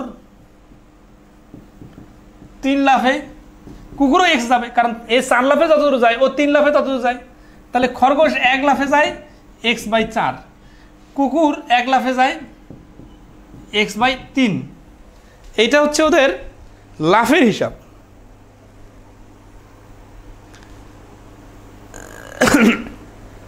এখন আসি প্রথমে, তারপরে কি বলছে, এখন লাফের সংখ্যা দিয়ে হিসাব করি। এটা হচ্ছে 1 লাফে হিসাব, ঠিক আছে।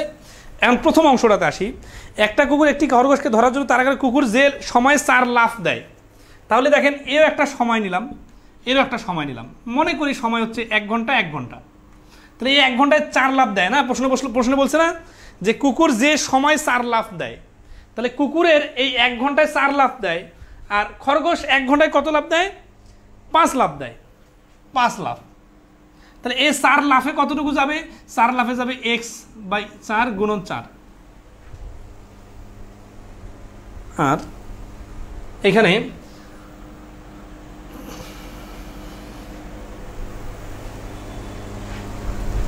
একটু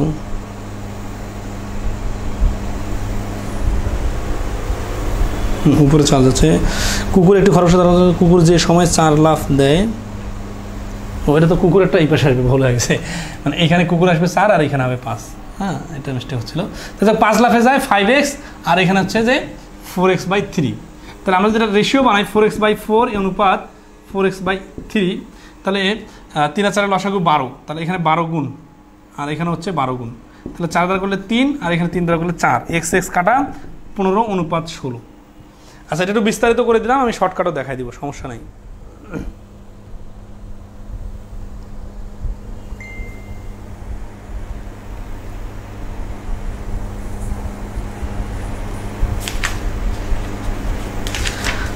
আশা করি এটা মানে বিস্তারিতটা আরেকবার বুঝাই দিলে আপনারা ক্লিয়ার হবে।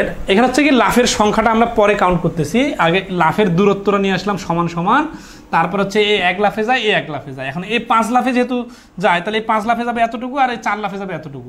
এই 2 দূরত্বের রেশিও বানাইলাম, তাহলে তাদের কি হচ্ছে উত্তর চাইছে কি, যে কুকুর ও খরগোশের গতিবেগের অনুপাত চলে আসবে।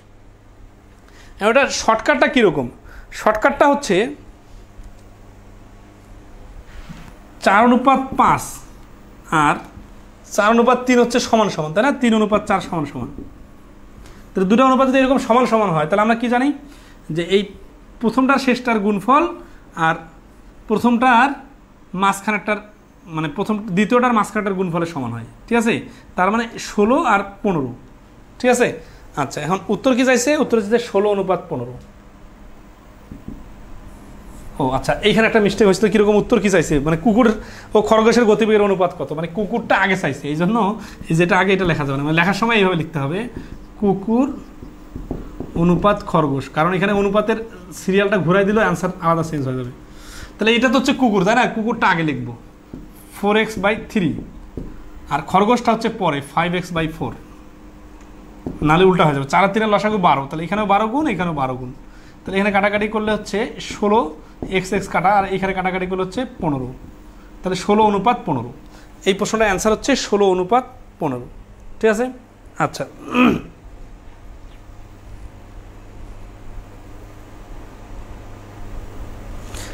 বইয়ের মধ্যে এখানে একই রকম অনেকগুলো অঙ্ক দেওয়া আছে, সবগুলাই মানে এই কথাগুলাই বলা আছে, ঘুরাই ফেরে আপনারা একটু দেখে নেন। কোনো সমস্যা হলে সলভ ক্লাসে করে দিব, এক জাতীয় অঙ্ক আর বেশি করার সময় নাই। এখন আসি 142 নম্বর অঙ্কটা করে দিই, আজকে ক্লোজ করে দিই, কারণ এই বাকিগুলো না আমরা অলরেডি ওইরকম অঙ্ক করে ফেলছি। দেখা যাচ্ছে 141 নম্বর অঙ্কটা ভগ্নাংশ দেওয়া আছে, তো আমরা তো ভগ্নাংশের অনুপাত বাইর করা শিখছি, তাই না?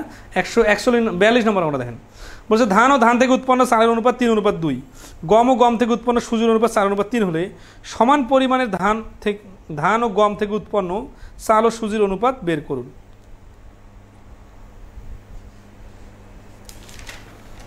139 নম্বর কে যেন বলছে, আচ্ছা 139 নম্বরটা আগে দেন, 2-3 জন বলছেন। 139, 40, 41, 42, আচ্ছা এই চারটা করে দিই।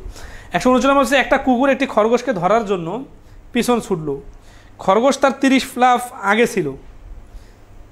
খরগোশ যে সময় 8 লাফ দেয়, কুকুর সে সময় 6 লাফ দেয়। খরগোশ প্রতি লাফে 2 মিটার এবং কুকুর প্রতি লাফে 3 মিটার যায়। কুকুরটি উহার কত লাফে খরগোশকে ধরবে?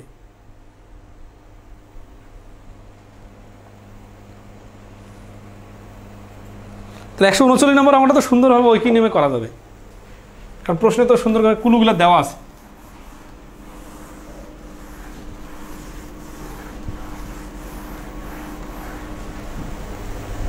সেটা হচ্ছে যে খরগোশ তার 30 লাফ আগে ছিল, আর খরগোশ 1 লাফের ভ্যালু কত? 2 মিটার। তাহলে দেখেন এটা হচ্ছে কুকুর আর এটা হচ্ছে খরগোশ, রিলেটিভ স্পিডের মতো। তাহলে কুকুর খরগোশের পিছনে আছে, এইখানে কি বলছে খরগোশের 30 লাফ সামনে আছে, আবার বলা আছে যে খরগোশ 1 লাফে 2 মিটার যায়, তার মানে এই যে এই জায়গাটা হচ্ছে 60 মিটার জায়গা। এখন কুকুর প্রতি লাফে 3 মিটার যায়, তাহলে কুকুর একটা লাফ দিল 3 মিটার গেল, খরগোশ একটা লাফ দিল 2 মিটার গেল, তাহলে 1 লাফের ডিফারেন্স কত কমে আসলো? 1 মিটার। আবার আসি, বলতেছে যে খরগোশ যে সময় 8 লাফ দেয়, কুকুর সে সময় 6 লাফ দেয়, তাহলে কুকুর, এটা হচ্ছে কুকুরের লাফ, এটা হচ্ছে খরগোশের লাফ, তাহলে এই যখন 6 লাফ দিবে তাহলে এই 18 মিটার যাবে, আর যখন 8 লাফ দিবে তখন 16 মিটার যাবে, তাহলে 2 মিটার কমবে। 2 মিটার কমবে কত মিটার গেলে? আপেক্ষিক গতি হচ্ছে 2 মিটার। উত্তর কি চাইছে? এই দেখেন এখানে হচ্ছে যে কুকুরটা গেল, খরগোশও গেল, আগাচ্ছে 2 মিটার করে প্রতিবারে কমে আসতেছে, 18 - 16 = 2 মিটার। এই 2 মিটার কমতেছে, খরগোশ কতবার লাফ দিলে? খরগোশের লাফের সংখ্যা হচ্ছে এখানে প্রশ্নেই বলা আছে যে উত্তর হচ্ছে যে কুকুরটি উহার কত লাফে খরগোশকে ধরবে। কুকুরের লাফ, কুকুর যদি 6 লাফ দেয়, এই যে কুকুর 6 লাফ, আচ্ছা বিষয়টা যত সহজ মনে করছিলাম অত সহজ না, একটু লাফের সাথে সমন্বয় করে দিতে হবে। তো নর্মালি শুধু মিটার মিটার খেলা নাই, এখানে লাফেরও খেলা আছে। সেটা হচ্ছে যে ধরেন কুকুরটা 6 লাফ দিল, তখন খরগোশ দিল 8 লাফ, তাহলে কুকুর এই 6 লাফে কতটুকু গেল? কুকুর গেল 18 মিটার, আর খরগোশ গেল কত মিটার? 16 মিটার। তাহলে ডিস্টেন্স কমে আসলে কত মিটার? রিলেটিভ স্পিড হচ্ছে 18 - 16 = 2 মিটার। কুকুর কয় লাফ দিলে 2 মিটার ডিস্টেন্স কমতেছে বলেন তো? কুকুর 6 লাফ দিলে 2 মিটার কমতেছে। কেন লাফের কথা আনতেছি, কেন টোটাল ডিস্টেন্সের কথা আনতেছি না? কারণ প্রশ্নের যে শেষে উত্তরটা চাইছে ওইখানে কিন্তু কত দূর যাওয়ার পরে খরগোশকে ধরবে এটা চায় নাই, চাইছে কি কুকুর উহার কত লাফে খরগোশকে ধরবে। তাহলে 2 মিটার দূরত্ব কমবে কুকুর 6 লাফ দিলে। কুকুর 6 লাফ দিলে 2 মিটার দূরত্ব কমবে। এখন আসি, কত মিটার দূরত্ব কমাইতে হবে? মোটে 60 মিটার। 60 মিটার কেন? কারণ ওই যে প্রথমেই তো বলা আছে যে 60 মিটার ডিস্টেন্স, তাহলে 60 মিটার দূরত্ব কমবে কুকুর এই যে এত লাফ দিলে, 3 × 6 = 18, 180 লাফ দিলে। এই 180 লাফে হচ্ছে অ্যান্সার। ধরতে পারছেন কিনা? যদি না পারেন তাহলে রিলেটিভ স্পিড বিষয়টা বুঝতে হবে, ঠিক আছে? টাইম অ্যান্ড স্পিডের ক্লাসটা দেখার পরে দেখবেন।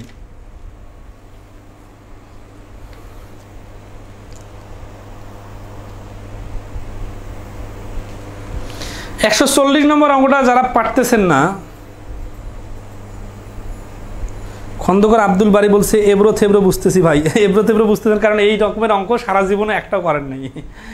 এটা এখন কীভাবে বলবো, ধরেন আছে যে আমি তো যতটুকু চেষ্টা করলাম বোঝানোর, এখন আপনার আরও যদি বিস্তারিত কথা বলতে হয় তাহলে আসলে এখন বেসিক, আবার অনেক বেসিকে চলে যেতে হবে। সেটা হচ্ছে কি, খরগোশের 30 লাফ সামনে সে আছে, খরগোশ 1 লাফে 2 মিটার যায়, তাহলে খরগোশ 60 মিটার সামনে আছে। কার সামনে? কুকুর থেকে 60 মিটার দূরে আছে খরগোশ। এরপরে আসি, কুকুর মনে করেন 1 মিনিটে, মনে করেন টাইম 1 মিনিট, এই 1 মিনিটে 6 বার লাফ দেয়। 6 বার লাফ দিলে সে 3 মিটার করে 18 মিটার যায়। খরগোশ 1 মিনিটে 8 বার লাফ দেয়, সে 8 লাফে 16 মিটার যায়। তাহলে 1 মিনিটে কি হলো? 1 মিনিটে কুকুর লাফ দিল 6টা, 1 মিনিটের ডিস্টেন্স কমলো কয় মিটার? 2 মিটার। এই 2 মিটার দূরত্ব কমবে। এই পর্যন্ত ঠিক আছে, পরের পার্টটা পরে। আবার আসি, দূরত্ব কমাইতে হবে কত মিটার? 60 মিটার। 60 মিটার কমালে কি হবে? কুকুর খরগোশকে ধরে ফেলবে। তাহলে 2 মিটার কমলে আর 60 মিটার কমলে। আশা করি এই পর্যন্ত ক্লিয়ার। এখন আসি এই পাশের বিষয়গুলো কীভাবে লেখা যায়। এই পাশের বিষয়গুলো অনেকভাবে লেখা যায়। কীরকম? যে 18 আর 16 আছে না, কুকুর 18 মিটার রাস্তা গেলে এই কথাটা এখানে লেখা যাইতো, কিন্তু আমাদের তো এখানে মিটার টিটার চাই নাই, লাফ চাইছে। তাহলে এই 18 মিটার না লিখে আমরা লিখলাম 6 লাফ। তার মানে 2 মিটার ডিস্টেন্সটা কমে আসবে যখন কুকুরটা 6 লাফ দিবে। তাহলে 60 মিটার ডিস্টেন্সটা কমে আসবে কুকুরটা 180 মিটার লাফ দিলে।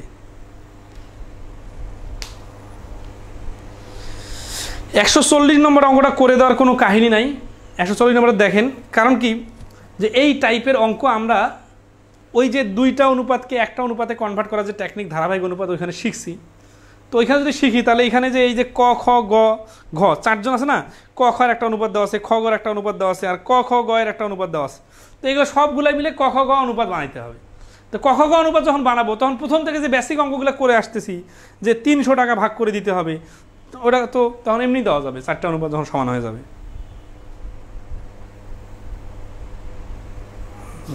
ওকে, তাহলে 140 নম্বরটা আপনারা পারবেন। আবার আসি 141 নম্বর দেখেন। 141 নম্বর অঙ্কটা দেখেন, বলছে 3টি সংখ্যার অনুপাত 1/2, 2/3, 3/4 এবং বৃহত্তম ক্ষুদ্রতম সংখ্যার পার্থক্য 36 হলে সংখ্যা তিনটি কি কি? সংখ্যা তিনটি কি কি? তাহলে দেখেন যে এইখানে 1/2, 2/3, 3/4 এবং বৃহত্তম ক্ষুদ্রতম সংখ্যার পার্থক্য 36 হলে সংখ্যা তিনটি কি কি? তাহলে এখানে যেটা হচ্ছে যে এই ভগ্নাংশের অনুপাতকে নরমাল অনুপাত বানাইতে হবে। ভগ্নাংশের অনুপাতকে নরমাল অনুপাত তো অনেক সুন্দরভাবে আমরা গত ক্লাসে শিখছিলাম, হরগুলোর লসাগু দিয়ে গুণ করলে নরমাল হয়ে যাবে। আর যখন নরমাল অনুপাত হয়ে যাবে তখন এখানে বড় অনুপাতটা ছোট অনুপাতের যে পার্থক্য, ওই পার্থক্য ইকুয়াল টু 36। তাহলে সংখ্যা তিনটি কী কী? তখন এক অংশের মান বাইরে হবে, যে অংশ যে সংখ্যা সেটা গুণ করে দিলে হয়ে যাবে, তাহলে তার কোনো সমস্যা নাই। তাহলে 142 নম্বরটা দেখি। 142 নম্বর বলছে যে ধান ও ধান থেকে উৎপন্ন চালের অনুপাত 3:2। তার মানে 3 কেজি ধান ভাঙলে 2 কেজি চাল হয়। সবসময় বিষয়গুলো একটু প্র্যাকটিক্যালের সাথে সমন্বয় করার চেষ্টা করবেন, তাহলে ভুলে যাবেন না, আর যতই কঠিন হোক ইজি হয়ে যাবে। তাহলে 3 কেজি ধান থেকে 2 কেজি চাল হচ্ছে। এরপরে কি বলছে, এবং গম ও গম থেকে উৎপন্ন সুজির অনুপাত 4:3। তার মানে গম ভাঙলে সবগুলোই সুজি হয় না, কিছু অংশ নষ্ট হয়, 4 কেজি থেকে 3 কেজি হয়। সমান পরিমাণে ধান ও গম থেকে সমান পরিমাণ মানে বিষয়টা দেখেন যে মনে করেন ধান আপনি নিলেন এখানে 1 মণ, আর এখানে গমও নিলেন 1 মণ, তাহলে এটাকে বলা হচ্ছে সমান সমান, ঠিক আছে। কিন্তু সমস্যা হচ্ছে যে 1 মণ ধান মানে 40 কেজি, এটাকে 3 দুনের মধ্যে ভাগ করতে পারতেছেন, কিন্তু 1 মণ গম সমান 40 কেজি, এটাকে তো 4-3 ভাগ করতে পারতেছেন না। তার মানে আপনাকে 1 মণ করতে হবে, এইটাতে যাওয়া যাবে না, আপনাকে সমান করতে হবে, কিন্তু আবার এদিকে রেশিওগুলো মিলাইতে হবে। তাহলে এই জিনিসটা কীভাবে করা যায়? এই জিনিসটা এইভাবে করা যায়, দেখেন 4 আর 3 এর যোগফল হচ্ছে 7, আর 3 আর 2 এর যোগফল হচ্ছে 5। এই 5 আর 7 এর লসাগু হচ্ছে 35। তার মানে আমরা যদি এইখানে ধান 35 কেজি নেই আর গমও যদি 35 কেজি নেই, তাহলে আমাদের হিসাবটা ঠিক থাকবে। কীরকম ঠিক থাকবে দেখেন, যে এটা 35 কেজি নিতে গেলে এটা 5 ভাগ করে 3 ভাগের মান হচ্ছে 5 7 35, 3 7 21, 21 আর 3 7 দুগুণা 14। আর এখানে আসতেছি 4 আর 3, তাহলে 4 3 35, 5 4 5 20 20, আর 3 আর 4 12। তাহলে এখানে কি সুবিধা হচ্ছে? সুবিধা হচ্ছে যে দেখেন এখানে যোগফল 35, সরি এখানে 3 5 15টা, হ্যাঁ, আর এখানেও কিন্তু যোগফল 35 হয়ে গেল। তার মানে ধান আর গম কিন্তু সমান সমান হয়ে গেল। উত্তর কি চাইছে? উত্তর চাইছে যে সমান পরিমাণে ধান ও গম থেকে উৎপন্ন চাল ও সুজির অনুপাত কত হবে। এই যে এটা তো হচ্ছে ধান আর এটা চাল,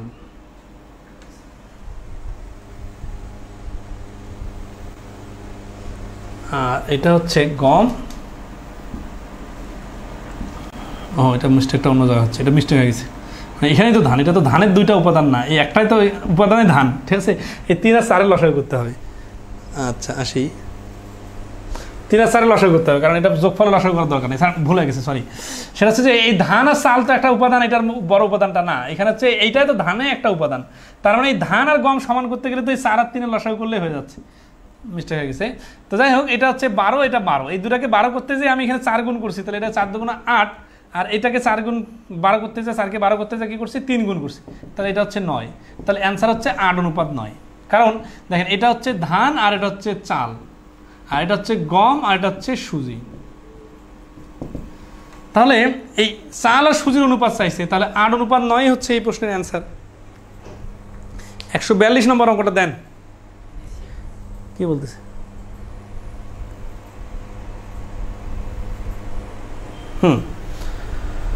তো এই অঙ্কটা এইভাবে করা যাবে। আবার XY ধরে সমাধান বিস্তারিত দেওয়া আছে, আপনারা এটা একটু দেখে নেবেন। আমি যা সমীকরণটা সাজিয়ে দিতে পারি, ধরেন আছে যে 3x আর 2x, আর এখানে হচ্ছে 4y আর 3y। তাহলে এইখানকার 2 জায়গায় কি চাইছে? লসাগু। 3 আর 4 এর লসাগু হচ্ছে 12xy, মানে কাহিনী একই। 12xy করার জন্য যা যা করা লাগবে এটা পারবেন, আপনারা এইভাবে চেষ্টা করেন, এটা এমসিকিউ এর জন্য এইভাবে সহজ। বাকি যে দুটো অঙ্ক আছে এগুলা খুব সহজ, 143 এবং 144, এগুলো আপনারা নিজে থেকে করে নেবেন। তো আজকের ক্লাসটা এই পর্যন্ত রাখতেছি। পরবর্তীতে আমরা একটা রিটেনের ক্লাস নিব, সুদ কষার অনুপাত একসাথে, এটা তখন কোনো সমস্যা হলে দেখাই দেব। আপনাকে একটু বলেন তো যে সবাই কি বীজগণিতের ক্লাস শুরু করতে বলতেছেন, নাকি বাকি যে দুইটা অধ্যায় আছে এটা করে দিব? এলিগেশন, মিক্সার, অংশীদারি কারবার আর হচ্ছে বয়স, এগুলা একদিন করে ক্লাস নেওয়া লাগবে, মানে একদিন করে ক্লাস নিলে হয়ে যাবে, 4টা ক্লাস লাগবে। আর আগামী সপ্তাহে হচ্ছে পাটিগণিত শেষ হয়ে যাবে যদি আপনারা ধৈর্য ধরেন, আর নাহলে বীজগণিত শুরু করে দেব।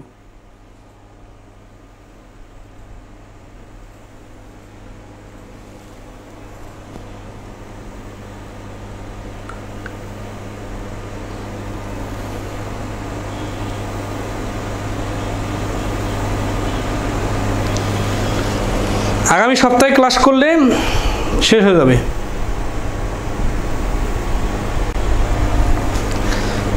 দেখা যাক, দ্রুত ডিসিশন জানাবো। তো আজকে এই পর্যন্ত, ভালো থাকবেন সবাই।